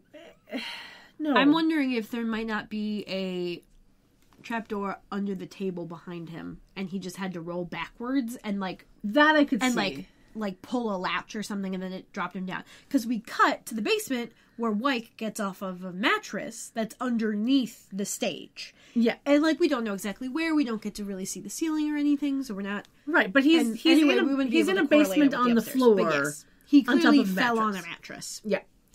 A rat runs along a pipe. Wyke freaks out, saying, I can explain. And then the rat changes into a demon with red eyes, wearing black, as all demons are wont to do. He is played by Bart McCarthy. He has 67 acting credits starting back in 1984, mostly single episodes of TV shows, but he did have a 6-episode run as Declan Brogan on the show Sons of Anarchy, for anyone who watched that.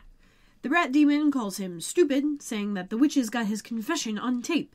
Wyke says they'll never find out about them. Meaning the rat demons, I'm assuming. Yeah, and the demon agrees. He then turns Wyke into a rat, like a nice little kind of dirty blonde rat, calls out dinner time, and over a dozen rats run out over to Rat Wyke. And it's a super, Supposedly. it's just like apparently to eat him, but like it's a super cute thing because like I love rats. They're so fucking cute. They're and they're adorable. smart and really sweet and they give you kisses and they're cuddly and shit. And so they're clearly all running over. No, they're PSA. clearly, When they're pet rats. these are pet rats. No, but I'm saying, don't go out into the sewer and think that the rats true. are going to be happy with you. Domestic rats. Yes. Yes, domestic rats. Domesticated rats are cute and adorable. Anyway, these are all domesticated rats. Yes. I thought that went without saying because these were clearly domestic pet rats that are like But have you trained. not learned that the world I know. does not go without saying? I know, but they're super fucking cute. Yes. And so they're like some of them are like hooded patterns and the main rat demon is like just a very dark brown. Like he could pass as a generic sewer rat, but like Wyke and the other rats definitely can't. Yeah. And it's clear that all of these rats are just going over to like swarm the Wyke rat to be like, hi friendo. And then we cut away to the rat demon. And then when we cut back, someone has taken the Wyke rat and covered him in like red syrup. Yeah. Like there's no markings, there's no like bite marks, nothing. It's just it's just all of a sudden it looks like somebody put like red dye on or not even dye, like ketchup on a comb and just brushed it through the rat's fur. Red corn syrup of some kind. It's like it looks a little thick. It was adorable and horrible at the same time. I know, and like they clearly would just they probably put food down on that spot on the floor and then had all the rats come to it on top of the first rat. And so they were like climbing all over him like, hello friend, we must smell you now. Yeah. And then they would pick that rat up and then cover him in the thing and then put him right back down for this next cut. And the rats are clearly still swarming over him like, oh, you smell a little weird now. What is this? I wonder. Like they're just being so fucking cute. It was absolutely adorable. Anyway, the rat demon hears Piper and Paige like clanking around upstairs. He changes back into a rat and just kind of sits right there as Piper and Paige run down the stairs. And we can tell that this seems to be a redress of the basement of the manor. Yeah, and it looks like they turned off the lights in the kitchen and everything. Yeah.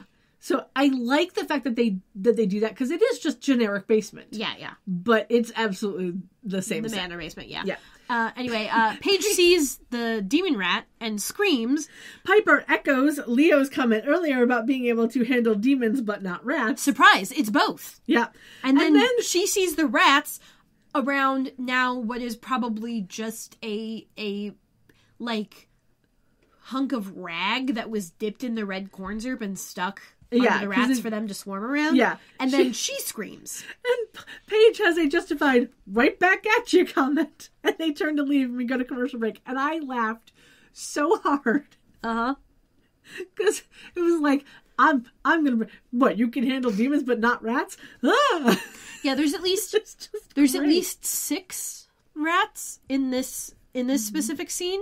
Maybe a couple of more. It's tough to tell, but there's definitely 6 when they're in the shot of them swarming the Wyke rat. We had another scene where there's definitely a few more, and I'm like, there've got to be like recycled rats from that first scene here, but I didn't stop to look. Yeah, like I just want to know how many rats these people who work with the rats brought to like set, because don't know. I would have totally been there like, can we play at the off scenes? Can I just like cuddle them and like pet them and tell them that they're good babies? Like I'd be the same with dogs. Yes. Or kitties. Yes. They bring kitties. Like if Kit's on set, oh, I want to be there. Anyway, we come back to Piper and Paige walking into the manor through the front door. They take off their jackets and they head into the living room to start a fire in the fireplace. For some reason. Yeah. Paige doesn't understand where the dude went, meaning Wyke. Piper hopes he went to hell, and Paige is happy they got his taped confession. Piper realizes that even the confession won't save Stan or Phoebe, and Paige wonders why they can't just give the tape to the cops. Piper reminds her that without Wyke's, the confession does them no good, and then realizes that she's even starting to sound like Nancy Drew. At this point, we see Glenn sneak down the stairs, hiding in the next room over right behind the grandfather clock, which has once again moved positions. Uh-huh. I think this is where it was when they were teaming up with that one bounty hunter demon. And they had him smash, like she froze him and then unfroze his head and then had him smash into it anyway. I think this is that same spot. Probably. Anyway, As Paige wonders how they're supposed to find Wyke, Glenn stretches his arm around the corner and pinches Paige's butt while she's sitting on the arm of one of the armchairs. She yelps. Piper questions her. Paige starts echoing her, which makes Piper say that it makes her feel like she's in Switzerland. I'm not sure why that's a thing. Is Switzerland known for its echoes? Yodeling. That's why yodeling is a thing there, because it echoes around the mountains. Okay. Piper asks Paige what's going on. She replies that there's nothing going on. And then Glenn reaches out to Piper and grabs her leg. Now, at this point, we're not sure if he was trying to grab Piper or trying to grab Paige, because Piper has moved to where Paige was. Yeah, no, he wasn't going for Paige. He just wasn't looking that time. Right. Anyway, she cries out, then follows his arm and kind of stamps on the floor as it goes back around the corner. She realizes it's Glenn, so she gets mad at Paige for casting a spell on Glenn. He apologizes and says he was just trying to have some fun. Piper tells him it's not supposed to be fun for him. It's not supposed to be for him at all. Glenn says that he'll call off the tabloids. And then Piper freezes him, and Paige is like, oh, he was just joking. But Piper's like, funny how that was the first joke that came to mind. And I'm like, ooh, yeah. Yeah. Paige says that no one got hurt, and Piper quips that she'd feel differently if she'd lost a sister. Yeah, it's a very sore subject. Yeah. Leo then orbs in, sees Glenn. Piper tells him not to ask about it, and so Leo's like, oh, did you get the confession from Wyke? Piper says that they did, but that he got away, and then asks how Phoebe is doing. He says that she's not doing well, and she's trying to summon the victim. Paige is now annoyed that Phoebe can tell an entire room of strangers about magic, but she's still not allowed to tell Glenn. Leo says that they were going to kick her off the jury, so she had to try it, but that's not really working because she apparently needs the power of 3. Which I don't think they've ever needed for a ghost summoning. No, they have not. No. Anyway, Piper is... But also, to be fair, I do believe they've only ever tried to summon people they know personally. Yeah. So, there's that. Yeah, maybe that. Piper says it's better if the room thinks she's a nut job than a witch, and Leo reminds her that an innocent man's life is at stake. Piper tries to say that he'll get convicted, then they'll go to the cops, he'll get a new trial, and then he goes free the second time. But Leo's like, yeah, I don't think it's going to work that way. That's not how that works. No. Piper says she has an idea. She'll explain on the way. Leo then asks about Glenn, and then Paige tells Piper that he won't tell anyone if she unfreezes him, so she does. He then asks where Leo came from. Paige kisses him on the cheek and tells him to order a pizza. And then Leo and the girls all orb out. And he's like, looking around like, what the? Where did they go? Yeah, very confused as to where they went. As the rat demon in his rat form appears on the steps and behind like him. kind of like hops down them, and like we see the point of view camera like going under by where Glenn is standing. Yeah. So we don't know when the rat like followed them home, but you know. Hi, Blue. You being adorable. He really is. Blue is being adorable. Back at the courthouse, it has gotten dark outside. In the jury room, Phoebe is attempting to summon Angela. The lights have all been turned off. The only light is from the candles on the table. And she is saying, "Beloved spirit, Angela, I ask that you commune with me and move among us." Nothing happens. She chose to try it again. The foreman has had enough and calls the bailiff to tell the judge that they've reached a verdict. The bailiff nods and leaves, closing the door behind him. Phoebe says the beloved spirit line again as people start to move around a little bit in the room. Then we get a close-up shot of the bathroom door opening and Piper's hand coming out and freezing the room. At this point, Piper, Paige, and Leo all come out of the bathroom. Fast-tracking this scene just a bit, Piper says they're willing to help summon Angela if Leo is willing to use the memory dust to erase the jurors' minds after they vote not guilty. Paige is confused why memory dust doesn't get used more often, and Leo's like, oh, it's only used in emergencies. Because of you don't know what you're erasing. Piper reminds him of what they went through with Prue and says that this kind of is an emergency. He finally gives in. The girls join hands. They speak this spell to commune with the dead, with Phoebe repeating her line specific to Angela, and a cold breeze fills the room. Leo's like, that's our cue. Phoebe thanks them, and everyone but her heads back into the bathroom. Piper then unfreezes the jury and closes the bathroom door, and they orb out. A white mist appears above the table. An extremely dumb CG white mist. Yeah. The jury freaks out a little bit. Angela's spirit kind of appears halfway along the table, kind of rising up like a vampire from a coffin. Yeah, it was a little like she comes into view kind of thing. And she's wearing like a blue dress or a nightgown or something. It was weird. It was a flowy shirt skirt combo. Okay. I saw the hem of the shirt. Okay. Angela is played by Shannon O'Hurley. She has 33 acting credits between 1988 and 2006, mostly single episodes of TV shows. Angela asks what happened and where she is, and Phoebe says she's been summoned to help her ex-husband because he's on trial for her murder. Angela's like, oh, Stan couldn't hurt a fly. His gift even terrified him. And we see Cigar Dude kind of milling about. Yeah. And as Phoebe asks about the gift, the dude, not quite waves so much as flails his hand around through the space where Angela's supposed to be. And Phoebe's like, dude, the fuck? And he's like, I'm looking for wires. So Phoebe says, did you find any? And I love some of this close-up because you can see that Angela's got this, like, nice little ring on her right hand. Mm-hmm. It looks really cute. Yeah. Anyway, when he doesn't reply about finding any wires, she goes back to asking Angela about Stan's gift. Angela says that he could see the past and the future, but he hated his gift, so he never nurtured it, and she thinks it was a huge waste. Phoebe asks if Stan killed her, and Angela replies, no, it was the club owner, Andrew Wyke. He found out that I found out about his money laundering. Stan told me to keep it quiet, but I didn't. She says that Stan is a good man and an innocent man, and then she says, blessed be, as she disappears. And it should be noted this entire time, yes, she does have a fan on her. Oh, yeah. From wherever she's being recorded. Oh, yeah. There is absolute, movement in everything. Yeah, very typical, and she's, like, super echoey, all the standard hallmarks of Ghost. Yes. The jury then sits in awe for a moment before Phoebe calls for a vote. Again, only the foreman is supposed to do that. Uh-huh. We time jump to the courtroom.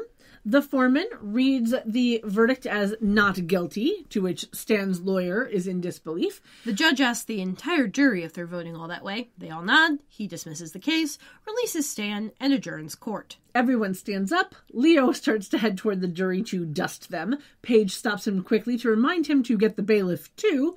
And then Stan walks over to Piper and Paige. He asks how they did it. Piper says that Angela did it. And Phoebe walks over to Stan and tells him that he has a special gift. He did the right thing by going to the police, and that it's a beautiful thing to use his gift to help people. Now, Phoebe should not have been able to walk over to them because she should have gone with the rest of the jurors to be debriefed. Yep. But, TV, we let things slide. Anyway, we time jump to Piper, Phoebe, and Paige and Leo walking into the foyer from the back of the house. Paige questions the amount of times they've told people their secret. Piper says that innocents only need to know when they have no other choice. Phoebe's like, well, saving someone's life is the most important reason. Leo wonders if they can't savor the moment before they start debating again, and we see a rat crawl down the stairs. Piper says the killer is still out there. They hear a noise, turn and gasp when they see Glenn floating just above the stairs with a glowing red ring around his neck. And the dimensions on this CG ring are a little weird, so that it looks like it would just be like the letter O, but they've superimposed it around Glenn's neck, and there's no actual glow from it going onto his skin because they didn't think to do that. Yeah. But anyway, Paige calls out for him, and then the rat on the stairs turns into the demon, who tells them that they have an hour to deliver the tape, or he'll kill Stretch. Yeah, he doesn't tell them where to deliver it, though. He just assumes they know. Yeah. Which, they know, but that's not the point. Yeah, I know. He then grabs Glenn and bolts through the front door, like a red blur through the front door. He is the Flash. Yes. And the front door smashes into a million tiny pieces. It fucking explodes. Yeah. It's glorious. But, fun fact, it exploded inward. Yeah. And he was pushing it outward. I know. Just saying. It was still cool. Yeah. We go to commercial break. And then when we come back, everyone is in the living room, Paige freaking out, Piper trying to calm her down. Paige says that she thought the killer was human. Phoebe says he was, but he was fronting for demons. Piper asks why demons give a rat's ass, no pun intended. I would have totally intended that pun. Absolutely. About laundering money. And Leo says, well, that's, how they fit into the world is using money. Yeah, Phoebe mentions that Cole was put through law school in order to be legit. And then Piper mentions that it's the reason he was in position to hurt them. Phoebe playfully, kicks her, to which Piper, holds out her hand and she's like, it's water under the bridge. Now, I'm not sure why that idiom means that enough time has passed that you don't feel upset or worried about a thing anymore, or that thing is no longer important. But there we are. You know. Well, no, I figure it was probably just context for Paige. Yeah, no. I'm just saying the idiom itself. I don't understand why that idiom, why that phrase means that thing. Well, I mean, if you're going through it, you're fording the river. But if you put a bridge over, then it's just water under the bridge. You don't have to interact with it. Maybe. All right, I like it. That's why, like, you've made a connection through, like, across this river, which would normally be an obstacle. And until you burn that bridge, it's just water under it. Sure, I'll allow it. Adele did a song on her album 25 called Water Under the Bridge, which promptly got stuck in my head. Was this the one that she sung when there was that look-alike thing where she wore a fake nose and chin? I have no idea. Do you remember that video? I vaguely know like there were all the existence. Adele look-alike, sound-alike peoples. Yeah. Like the women. And they're all like trying to wear various versions of her hairstyle. Yeah. And she goes there and she's like wearing a fake chin and a fake nose and is acting super nervous and has to go sit down and then comes on and sings and immediately one of the women like throws her arm out and she's like, fuck. Yeah. And then all of the other women are like, what? Wait a second. And then they realize it's her and she like tears off the stuff. Yeah. I know of that. I know of that video's existence. I've probably seen it, but I don't remember what song she sang. But I will link on the website to that song because it's a good song, but it like literally was stuck in my head for like a good couple of hours after this. But yeah, you know, whatever. Yeah. Paige wonders how giving the tape to the rat demon is going to help Glenn not get killed because they've got no leverage. Phoebe asks if they can stop calling him a rat demon because she's finding it hard to be appropriately frightened. I agree. Rats are adorable. Anyway, Leo says that they could find out who the rat demon is working for. And then he looks at Phoebe and goes, what else are we supposed to call him? Yeah. And Phoebe kind of gives him a bit of a look. It was one of my favorite little moments between them. Yeah. It was great. Paige reminds them that they only have an hour, so Leo stands up and says they can go to his boss and threaten to expose their entire operation.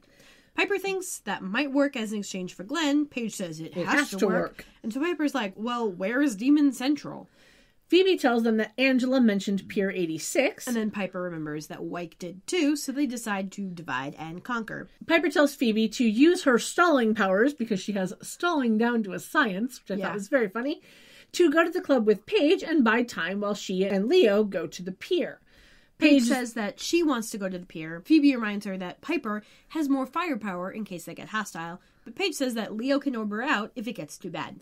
She also reminds them that she's the reason that Glenn is in major danger, and she needs to be the one to get him out. My brain heard that as manger danger. She and Leo throw on their coats. Paige asks them to be sure to keep Glenn alive until she gets back, and then she and Leo orb out. Paige and Leo orb into a pier that would be very at home in the game of Skyrim. I bet, yeah. They hear and see rats crawling all over the place. We get a lovely bunch of shots of these cute little rats who've clearly just been put on a pipe to, like, walk around and sniff stuff. Yes. And then Leo tries to get Paige to leave, but she reminds him that they've got Glenn. She then speaks up, talking to the rats, saying that she and her sisters know what they're doing, and they're prepared to tell everyone. And she goes, you might have heard of us, the Charmed Ones? And then asks who she's talking to. And slowly, in, like, groups, the rats all turn into demons and surround Paige and Leo, and then we see the ones directly in front of them come up. Yeah. And the one in the middle approaches. Yes. And he says that they're listening. Yeah. And it should be noted that instead of the red eyes of the rat demon that has Glenn, this guy has black eyes. And it makes me wonder. He's the demon in charge. Well, he is a demon disguised as a rat, so he's got shape-shifting powers. What if he's turning rats into demons?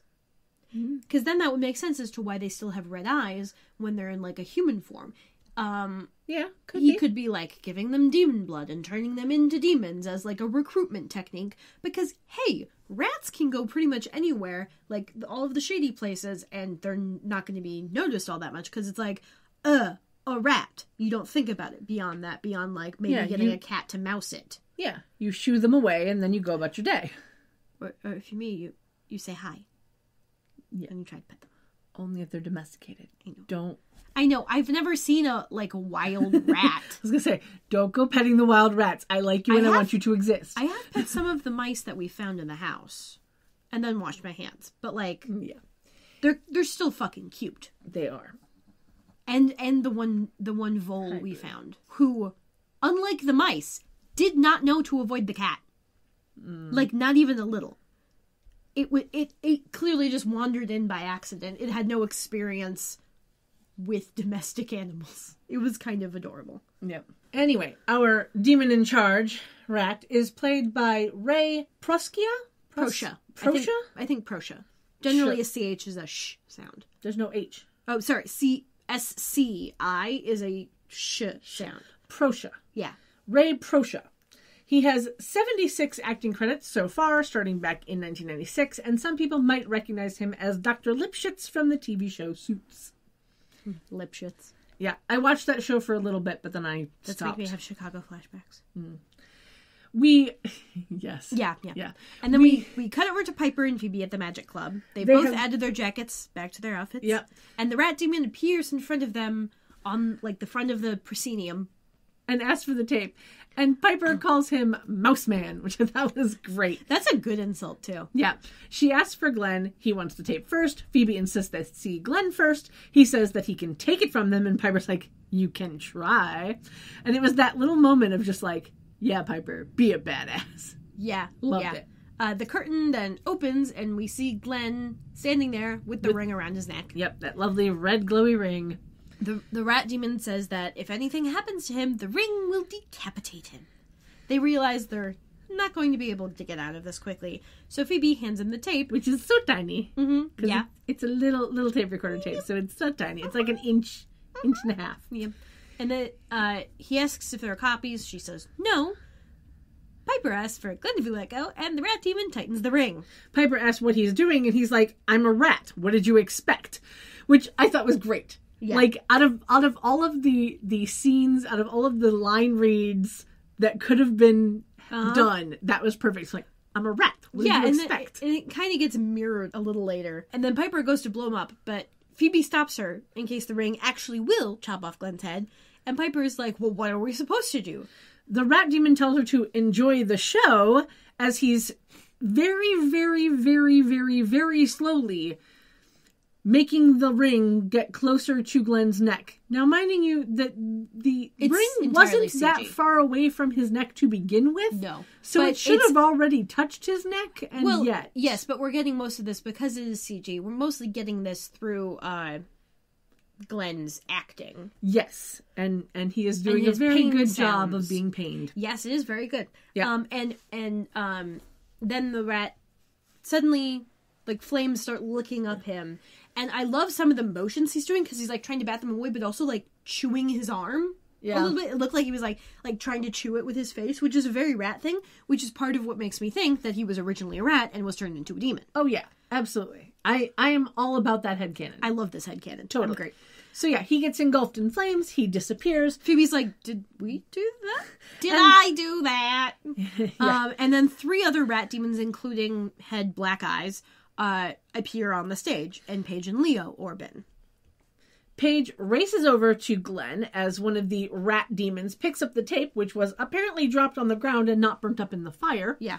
The demon in charge asks if it's the only copy. Leo says yes. The demon's like, how can we be sure? And Piper's like, dude, we're the good guys. What do you expect? Yeah, it's like, you have to trust us. We're the good guys. Yeah, that's a really good mirror for what just fucking happened. Yeah. So the rat demon, for some reason, after stalling for another couple of seconds, releases the ring around Glenn's neck, says they'll call it a draw, and the rat demons all disappear. Yeah. We time jump to the manor sometime later. Leo is fixing the front door, he is installing the new front door, the unstained wood front door. Yeah, all of the stained glass pieces are back in place and the fixtures are on, but the wood is still light and bare. Clearly just sanded. He's waiting for staining, but Yeah. He is wearing a gray t-shirt, jeans, and a tool belt. Yeah. It's a good look. It's a look we've seen from him before. Yeah. Piper is in a black sweatshirt with a logo on it for San Diego Custom Racing Cycles. Now, I found the website for San Diego Customs, but it doesn't seem to be a design that they're currently using. Yeah, my brain immediately classified this as a BMX t-shirt. It's a racing... I know, but yeah, like I thought it was that like looked, that too. It was kind of like an athletic bike type outfit for me. Well, let's put it this way. Because on the front of it says San Diego and there's like two flags. Like yeah, and then there's flags. like words down the arms. Right, and the words down the arms is Custom Racing Cycles, which is the only reason that I knew what to look for. Yeah. But anyway. No, like I have known people who've done BMX and it was like the exact same style of shirt where it was like a crew neck and then the cuffs had elastic. Yeah. That kind of a thing. Right. And we have seen before that she is in casual wear. She has done like racing stuff and BMX stuff and whatever. Anyway. She still has the diamond cross necklace and her hair is pulled back into a braid that's tied with black leather strapping. Yeah. Piper wonders if he can't just use magic to make it go faster. And he's like, but I like working with my hands. And like kind of steps over to give her a hug. Yeah. She says that she likes a guy in a tool belt and they kiss. Paige and Glenn walk in. Paige is in a white knit top that has gauze sleeves from just under the elbow down to the wrist. And she's got jeans on and her hair is down. And like, I looked at this shirt and for a moment I thought that it was like a sweater on top of a long sleeve shirt, but it isn't. Those gauzy sleeves are attached to the shirt. Okay. So I don't know if they were added later or if that's how the shirt came. Mm-hmm. But it wasn't bad. I kind of enjoyed it. Yeah. Anyway, Glenn is in jeans, a dark shirt, and a tan jacket, and he has his backpack with him. Paige clears her throat, which makes Piper and Leo stop kissing. Piper asks if Glenn is leaving so soon, and Paige is like, yeah, he's gonna go stay with a different friend across the bay. Piper quips that she can't imagine why he'd want to leave. And Glenn's like, well, you know, I like adventure, just not this much. And Leo's like, oh, are you gonna be sticking around for a while? Glenn says that he is, because he's got to keep an eye on Noogie. And he has his arm around Paige's shoulders as he says And Piper's this. like, Noogie? And Paige's like, Glenn, it's time for you to go. Yeah, it was so fun. I love that moment. They laugh and head for the door. Glenn thanks Piper for saving his life, putting his hand out for a shake. She shakes it and gives his arm a slight tug. And Paige is like, I reversed the spell. Piper's like, I was just checking. It was very adorable. It was super cute. It was almost as cute as those rats. Yeah. Glenn and Paige say goodbye. They kiss and he leaves. Paige then closes the door, turns to Piper, and asks if she wants her apology now or if she should be emailed. Yeah. She relents that keeping their secret is indeed the most important thing and that she should have listened, and then she asks if she should keep groveling. Piper's like, that would be fun, but I'm sorry for being harsh, and it's part of my charm. You'll learn to love me for it. Just then, Phoebe walks in through the front door. She is wearing a long knit sweater jacket in shades of brown, and when she takes that off, she's got on what looks to be an off-the-shoulder crop top being worn on the shoulders over a pink patterned long sleeve shirt. I don't know, complete honesty, I don't know if it was one piece, but it looked like it was a crop top on top of a long sleeve shirt. Yeah, I wasn't paying attention to it. And then a knee-length skirt that looks to be like acid wash denim with dark bits down the knees, like down the center, and knee-high tan boots with fringe on them. It's a very Phoebe outfit. It is so a Phoebe outfit, and it is one of those outfits where you're. I'm expecting to see this on the Which Not to Wear Tumblr. Yes, because whole shit. Yeah, or the what is it? The Bad Charmed Outfits Twitter page. Oh yeah. Yeah.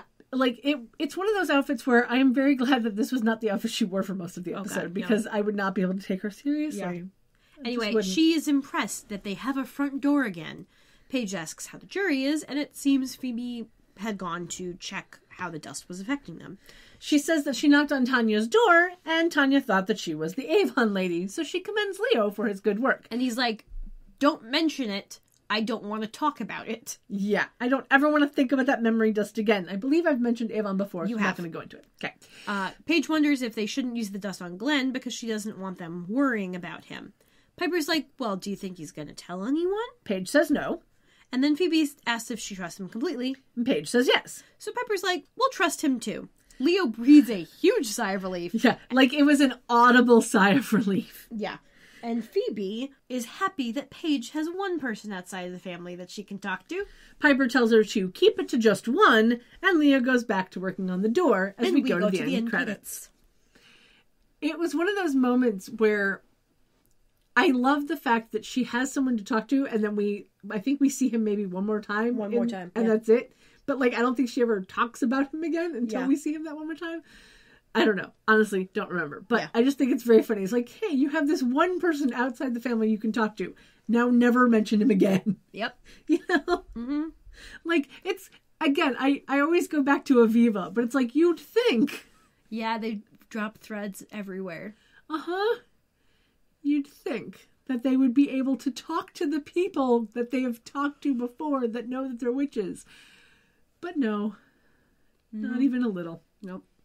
Anyway, we've gotten to the end credits, which means we're on to our ratings. I'm giving this one an 8 out of 10 magic mattresses. Nice, nice. I'm going for 8.5 out of 10 red ringing rat demons. Yeah, you kind of stole mine. I apologize. But, yeah. Yeah. It was the one thing that stood out, you know? Yeah. Yeah. Yeah. Anyway, with our ratings done, that means we are on to our outfits. I think my favorite outfit overall was Paige's first one. Like the cute little vest and the shirt with the cap sleeves. Like, I thought it was real adorable. It was adorable. I personally liked her final outfit a little better only because I really enjoyed that top. Like, that top just looked super comfy. It did. Like, I totally would wear that now. You know? Like, I like that top. For Phoebe, I think her jury duty outfit was kind of cute sans the sweater jacket thing. Like, that orange color actually looks really good on her. Oh, yeah. Yeah, we've seen it before. She had that one tube top thing. Yeah, like, it's surprising how orange actually looks really good on her. She has the right skin tone for it. Super unfair. Yeah, I know, right? Yeah. And for Piper, her main outfit was just super classic. And while I don't mind Piper in, like, jeans and a t-shirt, I wasn't really feeling the sweatshirt thing. That's fair. Yeah. Like, I didn't mind her hair in the final scene. I like her in a braid. But, yeah, just wasn't feeling the sweatshirt. So I'm going with the classic. And, I mean, Leo. Yeah. In that final scene. Good shit. Good shit. Anyway, so with our ratings done and our outfits done, we are on to social media. As always, you can email us any questions or comments to charmedchats@gmail.com, and you can find all of the links to whatever we mentioned in today's episode over at charmedchats.com, which is where you can also find the links to our Twitter, Tumblr, Instagram, Redbubble, and Patreon pages.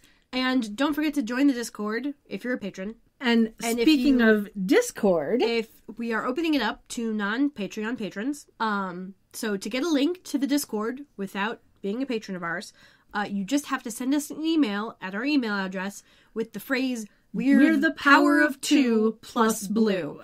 We don't care if you spell it all right. That's fine. Yeah. But if you send us that phrase, then we will know that you heard this message and you want to be part of our Discord. And we will send you a link to get into the Discord. And once you're in the Discord, just let us know who you are. Yeah. So that we, give you the right roles and all that good stuff. So that you can get into all the channels you should get into. Yeah. So be sure, if you want to be in the Discord, be sure to send us that email. And we hope to see you all there. Yes. So until next time. Sleep tight. Don't let the warlocks bite. But definitely do cuddle the rats. Bye. Bye. Piper, Phoebe, and Paige, kicking evil's ass weekly in this war they wage. So we'll see where it's at next time with Kendra and Kat on Charm Chats. We're the power of 2 plus blue.